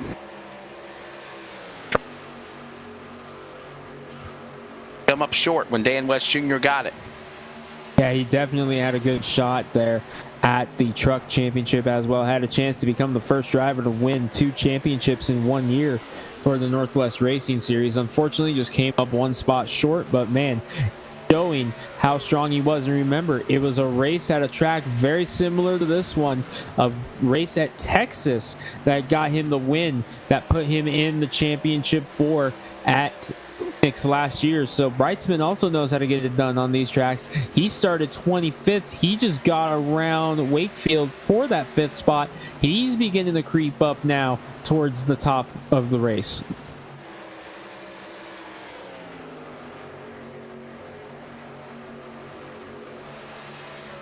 Laps under 10 remaining to the halfway mark.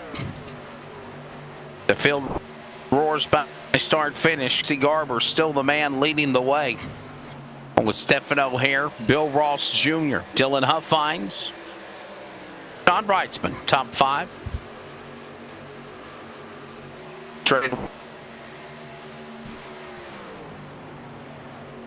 There's Carl Burke. There's Annenbacher now starting to come back from his mishaps earlier in the race, Greg. He's now into the top 10.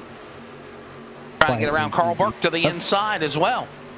He's trying to follow and get around Dan West Jr. as well. And you can see now what Dan was talking about there, the straightaway speed, not there on the 55 Silverado. So he's going to need to take that fast repair as we close in on halfway. We're about 7 laps or so from halfway right now, as Burke to the inside of West now. This is the battle for 7th right now. Kevin Smith up the track. Whoa. They're in that 00. He is a lap down.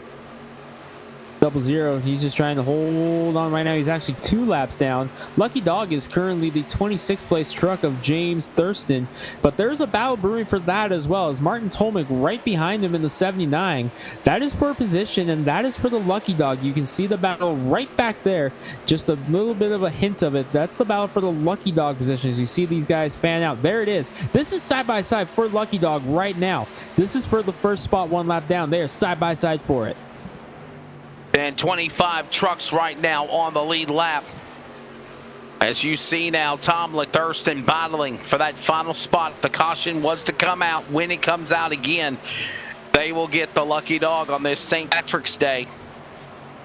And will advance back on the lead lap. Whoa, Dylan Huffines. Whoa. That thing was sideways in that number 20. Let's see if we can take a look back at that, because that may have been the best save of this still young season so far. Number 20, Dylan Huffines in 5th place, losing it now, falling back to 6th. Dylan Huffines off of turn number 2 in the 20. The previous lap, he's still fighting it. Off of turn number 2, this last lap, Wesley, watch this save right there, chasing it down below the line. And then coming back up on the racetrack after having that craziness happen to him. Well, you talk about dirt tracking it, then drifting for the 20 of Dylan Huffines, and what a save. And to only lose 1 spot as well. Well, you know, he's from Yakima. He's a Sela boy. He's from Yakima, and they have a dirt track there. I know Dylan never has gotten to turn a lap there, but they do have a dirt track there at Yakima, so maybe he got to spend some time there as a kid watching the sprint cars and the street stocks and stuff there. Maybe he picked up a thing or two. Casey Garber, Stephen O'Hare, Bill Ross Jr., Sean Brightsman, Jared Wakefield, top 5, Huffines, Ottenbacher, Burke, West, and Walters. Your top 10. We are approaching halfway here at Atlanta. There's Carl Burke trying to size up Kevin Smith down to the inside. Lap truck. Out for second, beginning to heat up. Bill Ross Jr. to the outside of Stephen O'Hare. This is for second as you watch Burke. He's gotten around West Jr., but the side-by-side down the backstretch for second place between Ross and O'Hare. Give it to Ross going into turn number 3. As you see the field continue to work their way through, Ross Jr. has gotten around O'Hare and is now setting his sights after Garber as we watch Carl Burke and company still try to sneak their way to the front. Ottenbacher, Burke, West, along with Walters, top 10. There you see that shuffle of traffic there, as there's Anderson now in this. And I think Anderson is a lap down or so. He had some problems earlier in the race. 37 to Caden Anderson. Anderson currently pinned kind of out there riding right now. Yeah, he's currently pinned 3 laps down in that 37. Halfway this time by for Casey Garber. Yep, coming up on the halfway flag for Casey Garber, as he is the man out in front. First half of the race is down. Ready for the second half. Having issues. Another truck going for a ride. Angel Ortega going to go a lap down after he has to make a big save off of turn number 2. He's going to fall 1 lap down now in the number 49 as Garber continues try to click laps away. Reach the halfway point of this one. Halfway home here at Atlanta. 84 laps down, 83 laps to go here in the 167 lap Atlanta 250 round 2 of the Northwest iRacing Truck Series. There at Bede, around the 1.5 miles. We'll rest our voice for an extended kick in the asphalt here from Hampton, Georgia, virtually.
The roar, the sight, the sounds here virtually of the Northwest iRace Truck Series, and green flag pit stops are also beginning to start in cycle as Dan Liller, Frank Harris, Ray Fournier, one of the dual winners, Thomas Green for West Bay Napa Auto Parts on pit lane.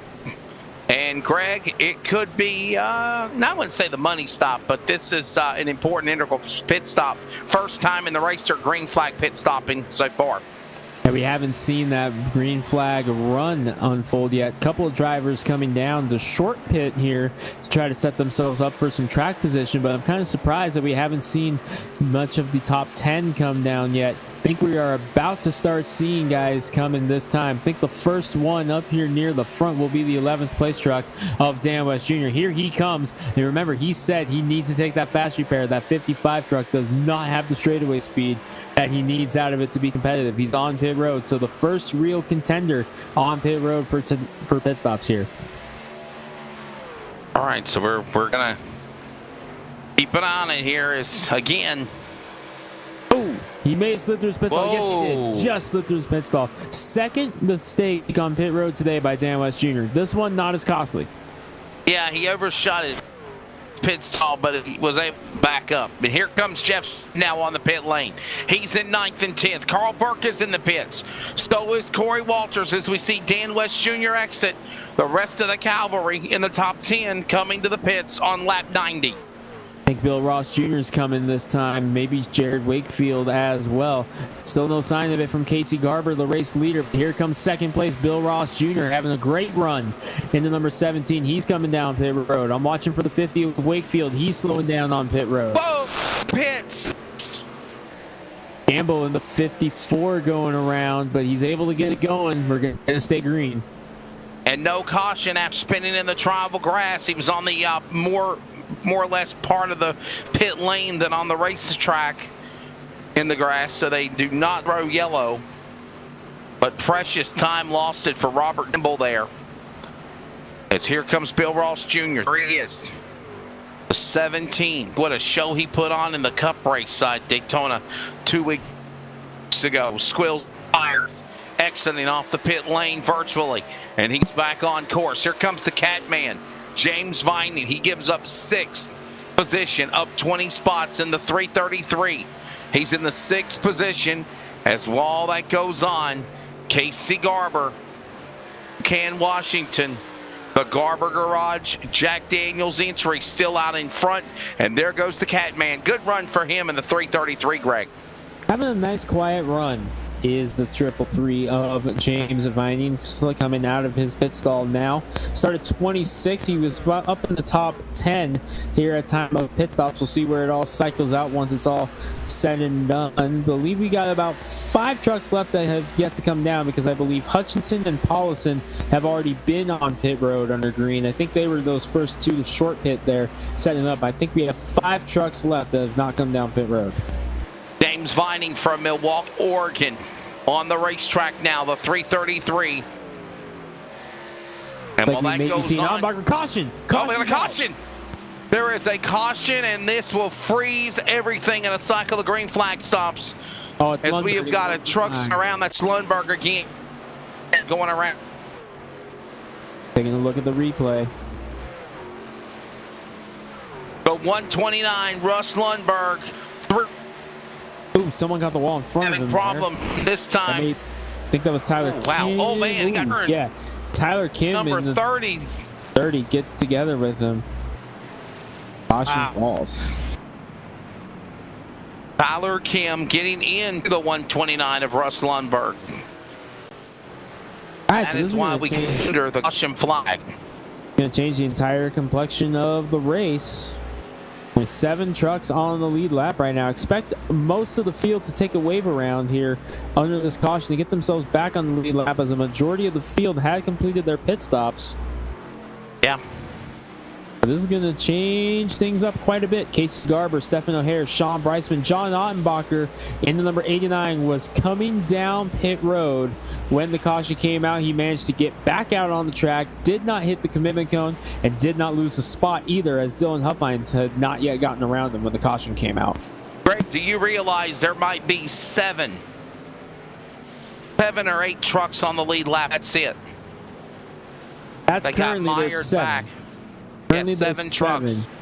I'm curious if Hutchinson and Paulson come down, because if they stay out, I believe they were the first 2 trucks on pit road.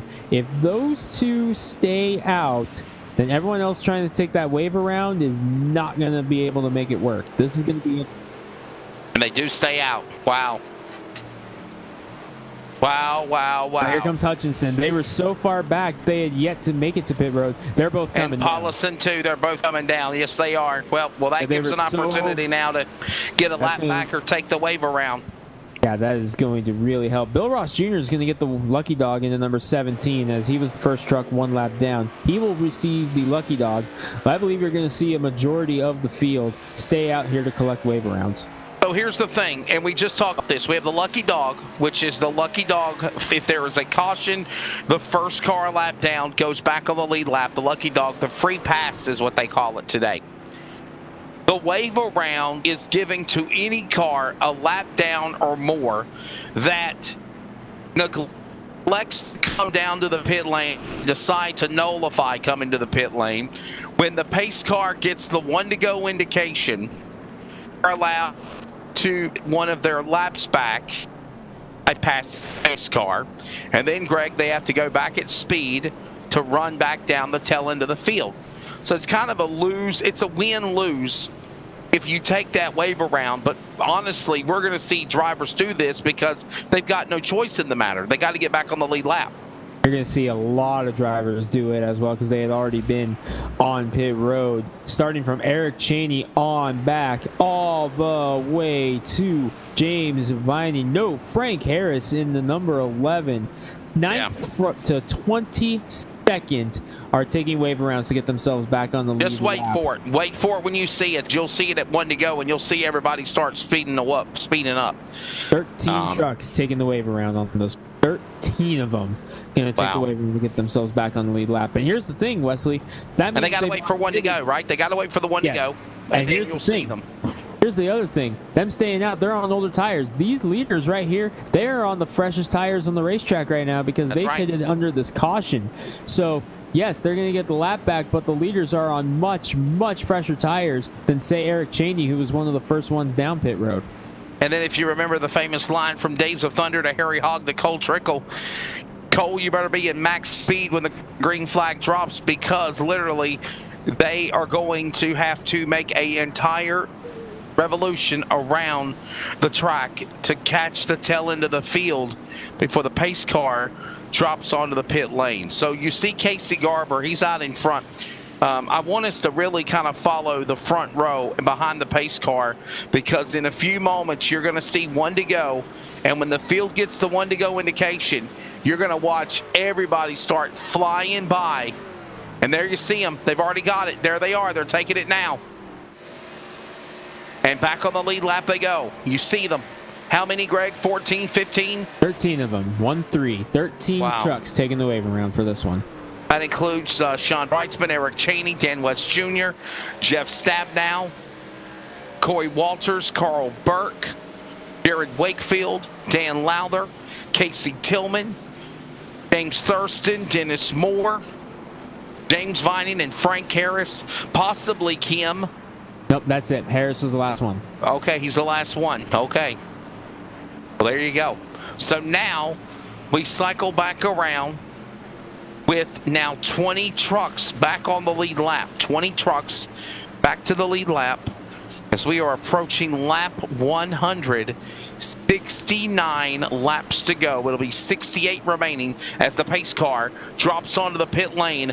Back to the O'Reilly Auto Parts restart zone. Green back in the air. Back underway. Garber with a nice jump on the field. Inside. Roaring back to turn 1 here at Atlanta. Pull away from Onbacher. One truck coming off of pit road. Kevin Smith, the 0-0. Dylan Huffines to the inside of John Ottenbacher for second. Stephen O'Hare up there in third. Remember, this is what these fresh tires are going to do. These guys are going to be able to pull away from those guys who have to stay out for the wave around. That's right. There goes Garber. Garber and Huffines. Ottenbacher 100 lap in. 67 laps to go here at Atlanta. Right now, Garber, Huffines, Ottenbacher, O'Hare, Paulison, new names back into the top 5. Even with problems, we got one in the grass. Ongoing. That's Ortega's machine going off course. That's the driver of Angel Ortega in the 49. He was, well, he's got heavy smoke coming from the back end of the truck. So engine issue on the 49, but Greg will still stay green, no caution. Staying green, just past 100 down as the heavy smoke of the 49 continues. He's staying down though on the apron to make sure he doesn't get up in front of anybody as they continue to cycle their way around. Another truck slowed down on the apron. I believe that was Tyler Kim in the 30 as Garber tries to pull away. Jared Wakefield, the 50, also coming down with heavy damage in the 50. Something happened to Judd Wakefield. Wakefield was smoking from the back of his truck. So was Carl Burke, Tyler Kim, Kevin Smith, Thomas Green on the pit lane. And we also again saw the 49 of Angel Ortega. So 4 or 5 trucks coming to the pit lane in the matter of 2 laps. And we still stay green on lap 102. Wakefield taking the fast repair and taking on the tires. They'll have a brand new race truck going. Casey Garber continuing to try to pull away in this one. A good job so far by those machines. They come across the stripe. Garber.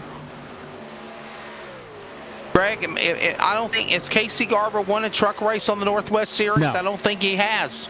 No, he's been close. He was showing a lot of speed near the end of the season. However, did not break through for that win. Got a couple podiums. Has not gotten that win yet. But this is a very, very strong run for Garber right now. And if I remember correctly, this would be his first career Northwest Series win in Cup or Truck. I know he has also competed on the what is now the season done for the Northwest iRacing Tour. Super late models. That's where I kind of got familiar with that name.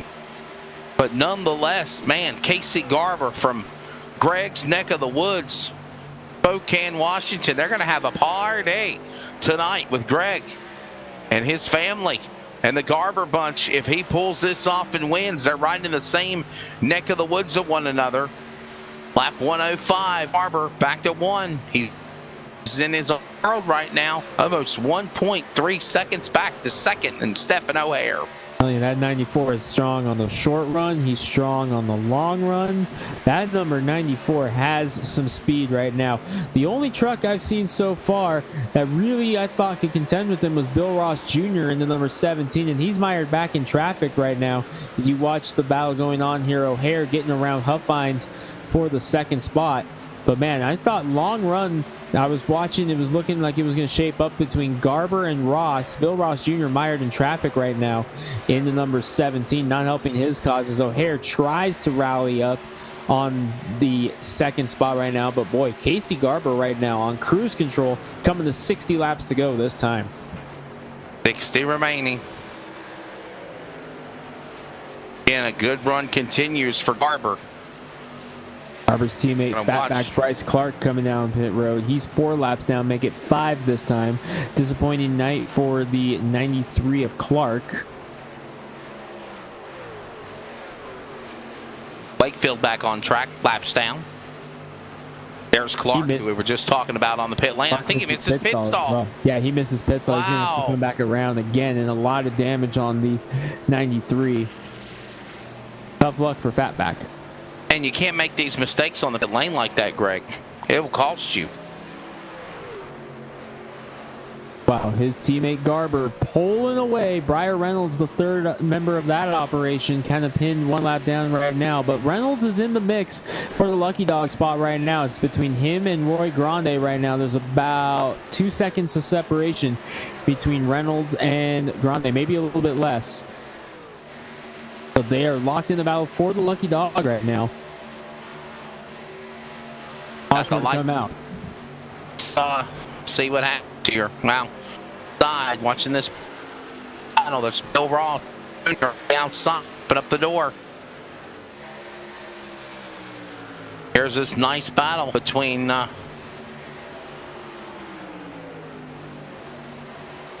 The 12 on the inside, and that's actually the driver of Briar Reynolds trying to get around Ross. He's a lead truck, lap truck down on the bottom there.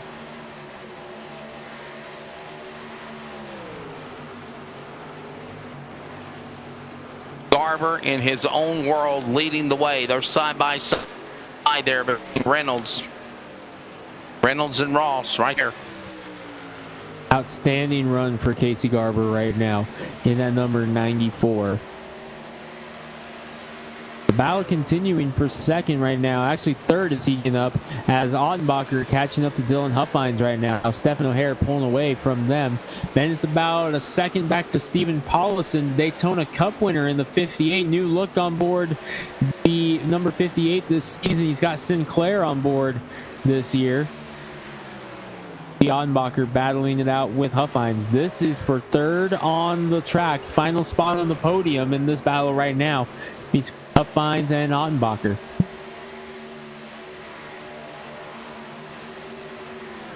Keep an eye on Sabnat. Watch these trucks start to work their way. That's in the top 10. See him trying to close again on Dan West Jr. Ottenbacher in that battle as well. You mentioned a good run going for him. John Ottenbacher currently in the 4th position behind Dylan Huffines, who's in third. That's one of the people Kathy's rooting for here at Atlanta. Truck, yeah. Next week, we're at Richmond. Round 3. Northwest iRace Cup and Truck Series every Monday and Wednesday night. 11:30 Eastern, 8:30 Pacific on LSRTV and on CRN Sports. And we mentioned Central Time as well. That's our LSRTV time, which is actually 10:25 Eastern or Central.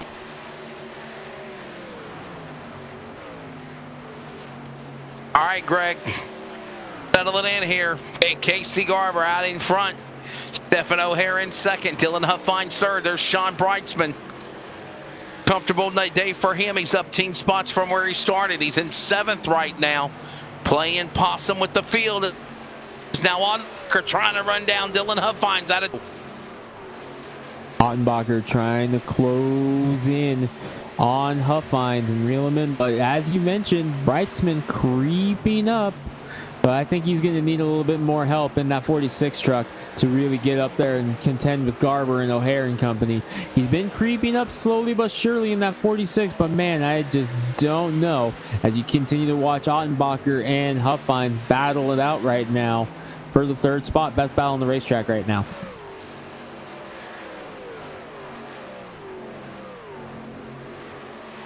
So on lap 115.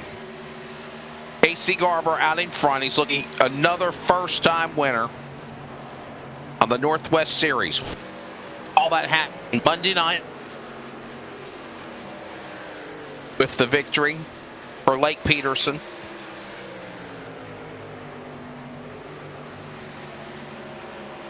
Stephen O'Hare to be the victor of the spoils, so to speak, in second. So is Ottenbacher and Dylan Huffines, and that battle is what's going on for 3rd and 4th. And up the Daytona winner, Stephen Paulison.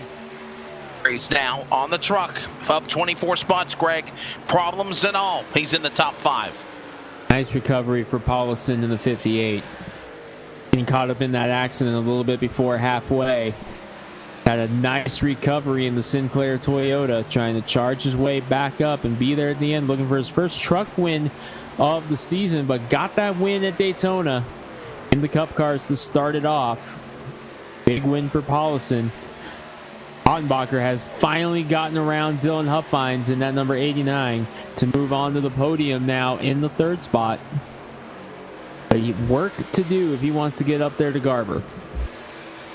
Stephen Paulison has that. I don't know if our camera can zoom in on and showing him, but he has the dinosaur on the front of his car for Sinclair Oil, which was actually from the movie Cars, or from actually Toy Story, is where it came. Then they actually did a business called Sinclair Oil, And they are part of a sponsor on what used to be Michael Self in the ARCA series with Bill Venturini Motorsports. And there is a nice look at it. Dynacare. Remember Dynacare? Remember Sinclair? They have actual From the dinosaurs movie, up in, from the movie Yes. Toy Story, Greg, and they made it in business, actually. they have dinosaurs in front of Sinclair. Ask Kathy how I know about that. Because you've been there before? I rode the dinosaur. You rode the dinosaur. Oh, okay. Picture proof on Facebook. Couple trucks out of the race. Roy Grande and Angel Ortega have parked it and loaded it up. So their nights will end 18 and 49 respectively. Find it funny that they're kind of named after tacos. You have an Ortega night, you have a Grande night. Ole. On this St. Patrick's Day, having some bad luck. Tough break for our buddies. On the inside, Kevin Smith trying to get around Bill Ross Jr., but Ross, I'll have none of it. They'll bring Race us continues on. to 6 trucks now out of the race with Grande, Ortega, Lundberg, White, Thomas Green, and William Fletcher all out of the race right now. Tyler Kim, 21 laps down, but has not yet parked it for the night. He's on pit road, 21 laps down, but he is not retired from the race, still sitting on pit road. But believe Tyler Kim might be out of the race as well. And by the way, 47 laps to go. Now make it 46. Barber's still flying right now in that number 94, and he has opened it up 3 seconds over Stephen O'Hare, but the pit stops are lurking. Track temperature up to 111 degrees right now on the racing surface. Casey Garber's loving this hot racing surface. Yeah, let's take a look at the saw blade. Weather conditions on the bottom right of your monitor right now as they're in race trim. There it is, 82 degrees, 110. Boy, last night they cracked 102 for the Cup race on Monday, Greg, so it's a lot warmer and it is clear skies, abundant sunshine, and boy, virtually, it's a hot one, and it will heat up these tires and chomp them up here at Atlanta. But Casey Garber in that number 94 does not like what he's seeing out the windshield of that number 94 because he is coming up on very, very heavy lap traffic. Let's go on board with the race leader, looking out the cockpit, out the windshield of the race leader, the 94. You see Cheney right there, and look ahead of him, Wesley. Lap traffic all up in his grill right now. Cheney gets out of the way, lets him go, but as he comes off turn number 2, you're going to see a list of cars up in front of him, and that's got to get the heart pressure going just a little bit more in that number 94. Got to pick him up and put him down. By the way, the interval is now almost 4.2 seconds back. The leader over Stephen O'Hare. We're going to see what he can do on the interval. 4.2, 4.6 for third with Audenbacher, 4.7 seconds with Paulison, 8 seconds with Huffines, almost 9 seconds with Hutchinson. But when you're mired by lap traffic, those intervals will eventually start clawing, and you'll lose all that ground unless Casey Garber can pick them up and put them down, and in a hurry here. Gonna have to do it, but the gap is there because the good news for Garber is A, O'Hare and company are gonna have to get by. B, O'Hare is under heavy pressure from Ottenbacher. There is a battle for second. John Ottenbacher to the inside. He's got the 89 LSRTV Chevy hooked up because he just took second away from Stephen O'Hare. And Greg, I would be suffice to say they're gonna have to pit again. Absolutely. They've got to make a money stop. Oh, they absolutely have to pit one more time.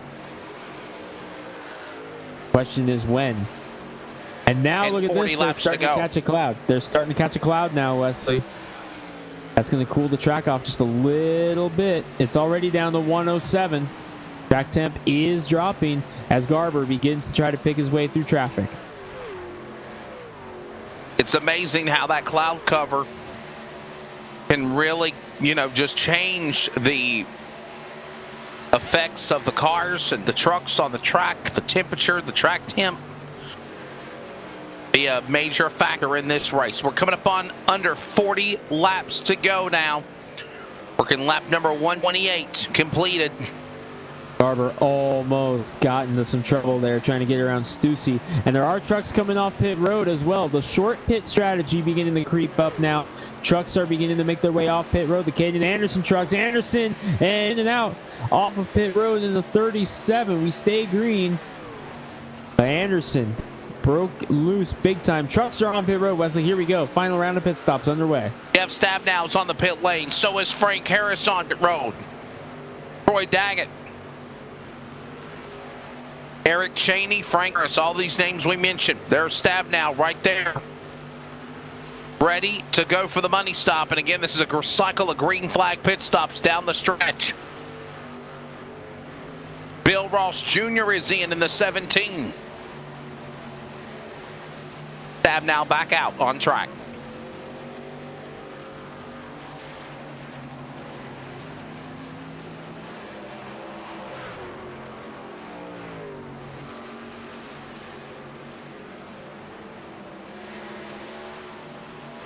The question is, Wesley, when do the leaders pit?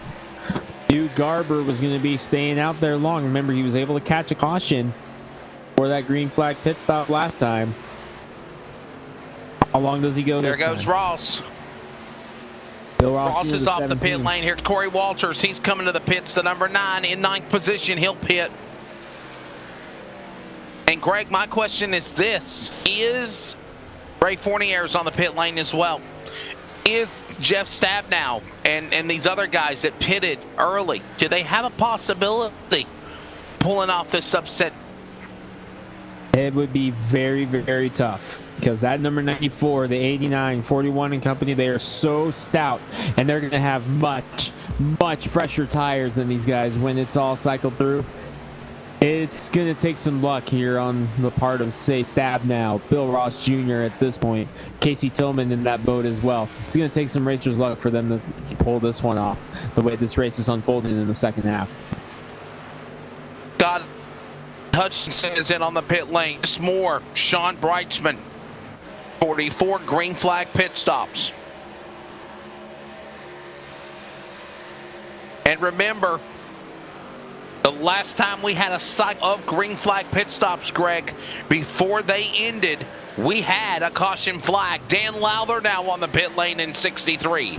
Been a quiet night for Lowther in the 63, but he's been up in the top 10 for most of it. The Boise, Idaho driver doing a fantastic job keeping it clean. He's got a little bit of a scuff up on the right side, and I wonder if he's been saving that fast repair for right here. He slides into his pit stall.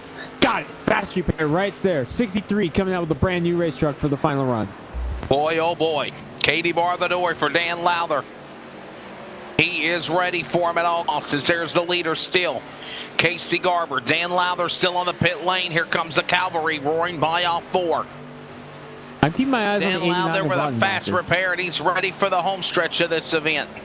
Keeping my eyes on the 89 of Ottenbacher, Wesley, because he was coming down pit road when that caution came out. So I'm wondering what he's going to do this time, knowing full well what just happened on that previous run. What is he going to do differently? Looks like he may be getting ready to come in a couple laps or so in that number 89, but when does he make his move? He was making his move before Garber did, but Garber's on pit road. Race leader coming down in the 94. Yep, comes the leader. We knew he had to pit. Ottenbacher will now be the new leader. Garber is in. O'Hare behind him as well. 4th and 5th on the pit lane. Garber slides in the pit stall, number 8. Started 8th in this one. Has led far and away the most laps. Money stop for the 94. Let's see what the Garber crew can have as Stephen O'Hare, the pole sitter, slides in. Second outside pole for O'Hare. His teammate Moore got the pole. He's on pit road. This leaves just a couple of trucks left that have yet to come down pit road. Ottenbacher staying out to lead a couple Garber's of laps. Allison coming down. Huffines coming in the 20. He missed the cone. He hit the cone and hit the grass. That's going to be costly for the 10 of Huffines. That's going to be a penalty for Dylan as well, possibly again for hitting that cone. Unsafe pin entry on the number 8, Dylan Huffines, and he will stop suffer a penalty, and this is probably going to put it into the night for the driver of the number 20. Ottenbacher's coming in the 89. Bacher. Race leader coming down. Here comes the leader, And he has to Ottenbacher. check up. He had to check up. He missed the cone. He hit the cone. That might be a penalty. He hit the cone. That's a penalty on Ottenbacher as well. Oh, no. Allison comes in from the pits. Ottenbacher hit cone. Huffines completely missed the cone. 2 commitment line violations for our leaders right now. Now, could you possibly that could be on Tyler King? Was in Ottenbacher's way? That's an iffy call. That's a judgment call, unfortunately, on that one, because it's just it's unfortunate for sure. Ottenbacher and Huffines. Yeah, I can understand. I can understand Hoffine. I can understand Dylan Fines getting the penalty. Ottenbacher had nowhere to go when he checked up. I don't know how they'll call that, but man, Casey Garber back out to the lead. He just took the lead from Dan West Jr. Boy, I'm telling you, the way this 94 has been looking, he's been very strong, but look who else has crept up into the picture. Sean Breitzman in the 46 is there. He's up to second now in the 46, 0.8 of a second back. And I don't know if Sean did yet. I don't know if Sean did it yet. He has. He did. Okay. This is all going to come down. It's all going to come down to how they get through traffic now. Lap 138. Garber, Breitzman, West, O'Hare, Hutchinson, your top 5. Stabnow, Ross Jr., Moore, the pole truck, Walters, and Tillman, top 10. Then you have Vining, Paulison, Reynolds, Harris, Lowther, along with Cheney, all on the lead lap. I'm watching that. You got 63. one choking. I'm watching that 63 of Bending Bright down below Lowther. the racetrack. That one spun down there. I think it's the 45. I think Darrell it's Tater. Kendrick. Rough night continues for 45 of Darrell. And no caution. That's because he's below that white line. Remember, anything below that white line does not trigger a caution. You see the smoke coming out of the 45. That's probably going to mark the end of the night for Darrell Tidrick. I'm watching Dan Lowther in the 63. I'm curious how many spots he can gain with that brand new race truck after taking the fast repair. Sitting in 15th right now, going after Vining for 14th. There it is. That is for a position. He's going now next after Briar Reynolds, who's up about a second and a half ahead of him.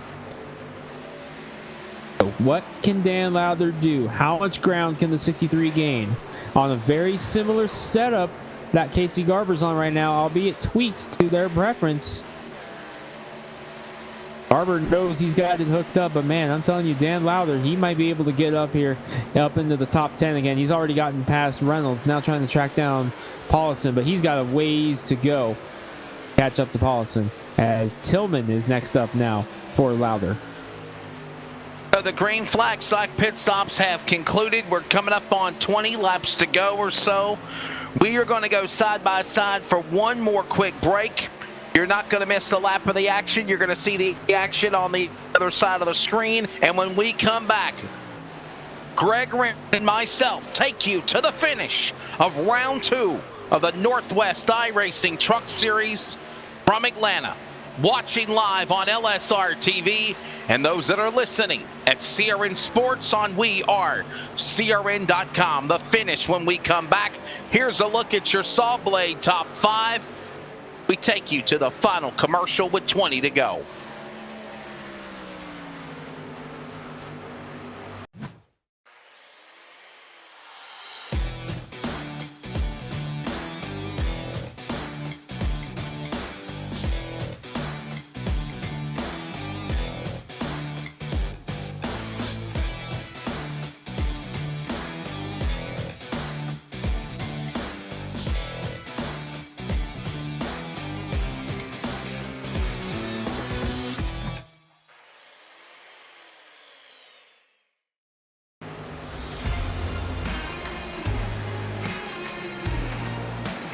Ready to put this one to bed here. Back here, you see the Saw Blade 5. No change during the break. Told you it'd be a quick one. I'm Wesley Outland, Greg Rentz alongside Charles Wooten on the production on behalf of everybody at Rocket Media, LLC, CRN Sports, and the Community Radio Network. We welcome you to coverage of round 2 here in Atlanta, down to the end of the finish as Casey Garber is leading. Sean Brightsman second. There you see Dan West Jr. trying to get around the 91 of Scott Hutchinson. Greg, what a good run for Hutchinson in the 91. Had some problems earlier in the race, but he's redeemed himself. Come back up 36 spots from the drop of the green, and he's in 4th. Quietly making his way up in that number 91 as Dan West Jr. still having the problems on that number 55 truck. But man, what a nice job by Hutchinson in the 91, creeping his way up into the top 5. Could he get up there to O'Hare and company and steal a podium? I think he's going to need more time than what's left as we're coming to 20 to go. This time by a nice job by Hutchinson tonight. Laps to go when they come back around to the start finish line. Let's pick up Garber, the leader. He's trapped amongst lap traffic. There he goes. Already across the start finish line, trying to run down Dan Lowther and put the 63 a lap down. He's to his inside, driver left on the back straightaway, and Garber will clear him. Back to turn 1, back to turn 3 actually. Greg, you said it. It's Garber's race to lose. Right now, Sean Brightsman in second spot, almost 6 seconds back on the interval in the 46. And that thing is growing by the lap. Casey Garber is hooked here tonight in Atlanta. It's now over 6 seconds. Back to Brightsman, O'Hare third, Hutchinson, West Jr. fourth. I do want to give a couple of shouts, though, to some guys sitting 6th and 7th right now. The recovery by Jeff Stabnow into number 24, quietly picking his way through the field, up into 6th now. Can he get to Dan West Jr.? With the way West is struggling right now, I think he can in that number 55 as well. Still has that damage on the right side. I think Stabnow can get up to him and crack a top 5, but right behind him, how about Bill Ross Jr. in the 17? Just letting these guys go right by now, letting these lappers go by to not mess up the truck. But what a great run for Bill Ross Jr. Got up as high as 2nd earlier tonight. Thought maybe he had something for Garber. Unfortunately, an untimely caution seemed to be the end of his chance at a win. But man, what a great run for Ross in that light blue and black 17. I'm watching for him for a win this year. Greg, do you think we're settled in for the finish, or do you think we're going to have an LRC? We'll see. The way it's going right now, I think we're settled in pretty solid right now, but it all depends on how these guys go. The battle's all over the racetrack for position right now. The battle for the lucky dog is on between Lowther and Harris. Actually, Lowther's got a pretty comfortable lead on that right now, but Tillman's in trouble of going a lap down here before too long. A lot can happen here in these final 15 or so laps, but man, oh man, it seems like no matter what happens, no matter what has been thrown at them tonight, Casey Garber has had an answer. And by the way, LRC is the abbreviation for late race caution. There's Stabnow coming across the line. We just mentioned him. He's in 6th. Got Ross in front of him. Also down to the inside, Tyler King. We're about to have a battle for 2nd, Wesley. Stephen O'Hare is down within half a second of Brightsman. He is closed in. Brightsman wall riding right now in the 46, trying to get some grip as you see this battle going on. Paulson, this Ross, is lead Moore, lap trucks all in the way here. That's correct. Ross, Paulson, and Moore is for position right now. 17, 58, 44. That's for position right now. All battling around lap trucks. And that's the 21 of Tyler King, as well as the other machine. I think it's the Jeff 15 Stabnow out there. Jeff Stabnow. Chris Sherburne in the 15. Jeff Stabnow on the lead lap again. Stabnow, this is for position also in that number 24. So there are 4 trucks battling for a lead lap position right now, mixed in with lap traffic. All amongst that lap traffic you just mentioned on as well. Now, let's up the battle for the bridesmaid spot. We just talked about it. Stephen O'Hare in 41 under attack now by the 46, Sean Brightsman. No, that's backwards. After him, one shoots the gap below. It's O'Hare putting the pressure on Breitzman. He has reeled him in, and he's going to make the pass here on the inside. Oh, he might get pinned behind the 79 of Tolmick. No, he's front. got the nose in front of the line. Oh, but he got loose. No. He got loose, and that's going to allow Breitzman to save it. Look out. Oh. O'Hare. He's still Keeping it off fighting that thing. Whoa, he's going to still keep it down below the apron and fight the truck.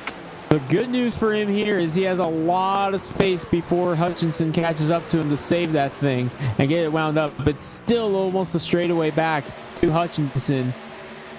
But I think that may be it for O'Hare as far as getting second, because I don't know if he has enough time to get back up to Breitzman now. We'll see where they're at the line. Yeah, it's over a second difference right now. 3 seconds the gap between Breitzman and O'Hare now.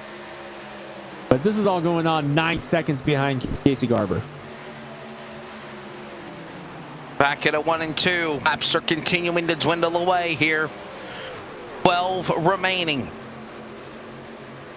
Lap 155. Back straight away. There you see that battle again we were mentioning between Jeff now, Stephen Paulison, Ross Jr., Walters, Dennis Moore. All of that is amongst lap traffic in their midst. And they're flip-flopping for positions as well. Stab now on the outside. Inside is Paulison, the Daytona Cup Series winner. And look who's trying to clear him as well. Down off the back straightaway. Coming up on 10 to go. Remaining now here in Atlanta, Greg.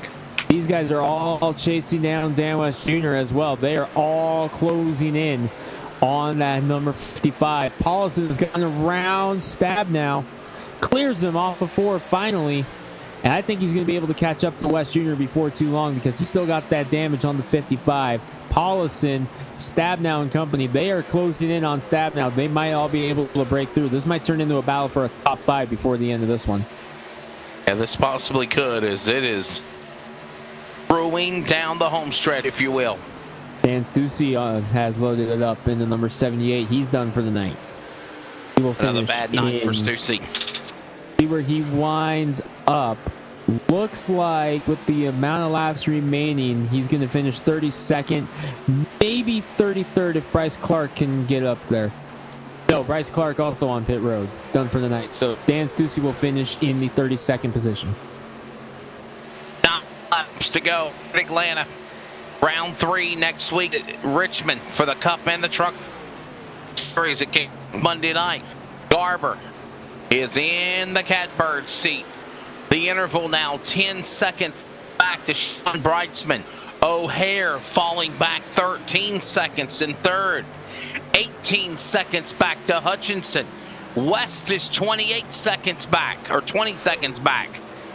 There's your top 5. And Garber, his race to lose down the stretch here with 8 remaining. Casey Garber moving around more lap traffic. The man out of Spokane, Washington now picking him up, putting him down off turn number 2 to the back straightaway. And what a strong run for Garber in that number 94. And the way he has run, not just in the Truck Series, not just in the Northwest Racing Series, not just in the Tour, but in official racing, other series that we've run, just in how strong he has run, you knew it was a matter of time before he had a run like this in the Truck Series. And here he is, closing stages, coming to 5 laps to go next time they cross the line. And Casey Garber has an 11-second lead over Sean Breitzman. He's put himself in a nice position and continues to outgrow the interval from Garber on Sean Breitzman. What a run. Another first-time winner. We saw that happen with Paulison at Daytona in the Cup race. Then we saw on Monday night, Lake Peterson. We saw what he did. Had to hold off the likes of his teammate Justin Yee. Justin Yee, just around this time or so, ran back down Lake Peterson. He made a slip, got in an accident off the back straightaway wall. And right now, Garber's to try to run down Peterson for the win. Right now, Garber's just letting lap traffic go. He's not taking any chances right now. There's less than 5 to go, coming to 4 to go this time. here at Atlanta. Casey Garber is just hanging on and just letting it all come to him. Final laps, 5 to go. Down the stretch they come. And it is Casey Garber. No one can catch him. No one can run him down.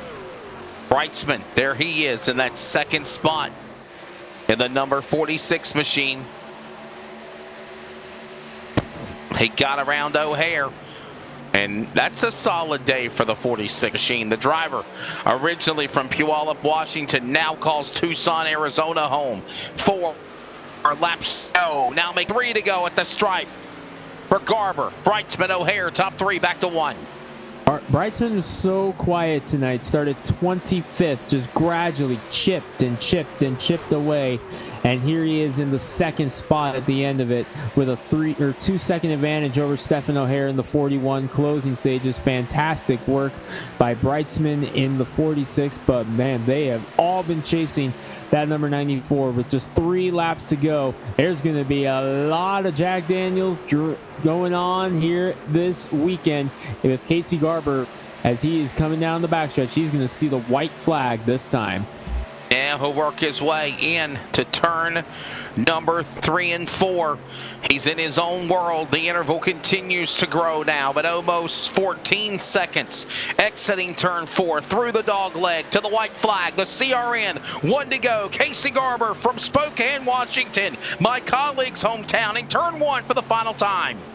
Through turn 1, just got to get through these final 2 corners, not push the envelope. Just got to bring it home. Dylan Cade moving out of the way. And Casey Garber through turn 3 and 4. Wesley, I think he can coast from here. Can you say sheer domination for the Jack Daniels? Garber's garage entry. The driver from Washington. Here he comes. Another first-time winner. Checkered flag. He'll dominate. Hot Atlanta. He'll win the race here tonight. Sean Brightsman has not even crossed the start-finish line yet. The winner is Casey Garber. And now Sean Bright with almost a 14.04 second interval will finally cross for second. Stephen O'Hare at 16 seconds back for third, and the rest of the cavalry taking the checkered flag. Greg, another first-time winner on the series. It is Casey Garber. Welcome to Northwest Truck Series Victory Lane. And he absolutely laid it to him, Wesley. Casey Garber, his first Northwest Racing Series victory. He dominated this one, picking up the victory. And it's time for his celebration. And he's actually about to be introduced to the entire rest of the cavalry, celebrating the way that we do it, Northwest style. And I think he's used to it, as Anderson comes in and gives him a punt down to the pit lane from his hit. Everyone else will be coming in to make bonsais as well. Campers through the inside of the road course. Dan Lowther was after him. One more final shot. Who's going to take him out, Greg? Who's going to give that final blow? Dan Lowther with another one. Here comes Frank Harris. There goes Frank Harris. Oh, Dan West Jr. The champion. And Kevin Smith comes in as well. Kevin Smith got crashed by another truck as well. He's on his lid. And that's the way we celebrate him here. Okay, you missed. In the Northwest Truck Series. Congratulations. Seems to have a little post-rage activity with the Kevin Smith truck. They're taking him out more than the winner. Oh boy. When it's all said and done, Casey Garber, the winner of a 42 truck field. Let's take a look at your sawblade.com unofficial results. When it's done here, round 2, on to Richmond next week. Casey Garber, the interval, you see it, second spot, 14.038 seconds. By the time Garber got to the back straightaway, Brightsman had finally crossed the start-finish line for second. Stephen O'Hare, he'll finish third. Scott Hutchinson, fourth. Jeff Stabnow, Stephen Paulison, Dennis Moore, Bill Ross Jr., Dan West Jr., Corey Walters, your top 10. Coming home in the 11th spot. By the way, only 10 trucks finished on the lead lap. Coming home in 11th is James Vining in the 333. Casey Tillman, Quiet Night, comes home 12th. John Ottenbacher in position for a podium and has that problem on pit road. Heartbreak for Ottenbacher. Frank Harris, 14th. Dan Lowther thought he was going to be able to make some moves at the end. Unfortunately, just too much ground to make up. He comes home 15th. Eric Cheney got up as high as second, was contending for the lead early in this race. He comes home with the 16th. Brian Reynolds, the teammate to Casey Garber, comes home in 17th. Dylan Huff finds Ray Fournier, and Tyler King, Racetrack King, top 20. Rounded out top 30, James Thurston, 3 laps down in 21st. Carl Burke as well in the 53. 23rd will go to Chris Sherburne, followed by Dylan Kane in the 24th spot. Jared Wakefield, 25th. Tough break for Judd. He had a good, strong truck in the beginning. So did Caden Anderson, along with Martin Tomlick, Troy Daggett, Robert Gamble, and Aaron Cooper, your top 30. Kevin Smith, the final truck, running at the end of the race in 31st position. Drivers that did not make it to the end of this one: Dan Stussy in the number 78, 93, Fatback Bryce Clark. Daryl Tidrick in the 45 did make it back out for the end of the race, but he will come home in 34th. Roy Grande, Tyler Kim, Angel Ortega, Russ Lundberg, Chris White, Tom Green, and William Fletcher, your 41 trucks that started this one. And again, when it's all said and done, an opportunity for Casey Garber to pick up his first career Northwest Truck Series win at Atlanta. We now, this week, have another winner. First-time winner, counting Paulison, besides Dan West Jr., the series champion of last year and his sheer domination. Congratulations to 3 out of 4 Northwest winners on the Trucking Cup Series are first-timers. Quick break. When we come back, Greg, before I let you go, before we go to wrap up post-race and get interviews with the top 3, your take on this race, because I know you got to bounce for the night. And what an outstanding race here tonight, Wesley. So much action going on all throughout the field, and a dominating performance by Casey Garber, putting it to him tonight for his first win in his Northwest Racing Series career. We've seen him get some wins here in the past on LSRTV, but none this big. Big one for Garber. Outstanding run for a lot of these guys. I think a lot of drivers are able to make a statement tonight that they are going to be threats moving forward. I'm looking forward to what the next few weeks hold for not just this series, but the Cup Series as well. Yeah, definitely going to use and welcome himself into a fraternity as a winner of the Northwest Racing Series. Whether Cup, Trucks, ARCA, by the way, starts on Friday. And then, of course, the iRacing Northwest Tour that just wrapped it up with Canadian Chris Carroll winning the championship as well. He's Greg Rentz. We're going to step away. When we come back, Garber, Breitzman, O'Hare, all on the way as we wrap it up from Atlanta in the Hot Atlanta 250, where Casey Garber gets another win, a first-time winner for the Northwest iRacing Truck Series. Back with more from Atlanta in a moment.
Checkered flag is in the wind. The race is done as you look at the blimp view high above the Atlanta Motor Speedway. The Hot Atlanta 250 is in the books in round 2 of the Northwest iRacing Truck Series. We're going to go to Victory Lane in a moment and grab a word with Spokane, Washington's Casey Garber. But right now, we are going to holler with Stephen O'Hare, driver of the number 41 machine.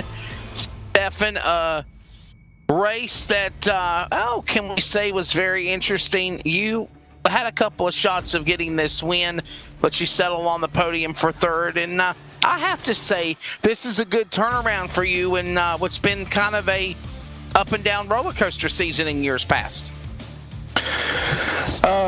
Yeah. Incredibly disappointed with P3. I felt with the truck that we had. Beaver State Racing, Tyler and Dennis, we all brought really fast trucks. Unfortunately, they got caught up in some stuff early.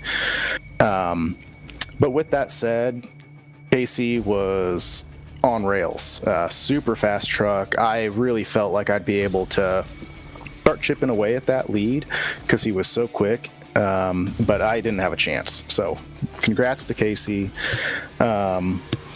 We had pretty decent runs last season. I think towards the end we fell off. So yeah, it's nice to start off. Daytona's Daytona, but to come in here and get a P3, a podium finish is pretty exciting.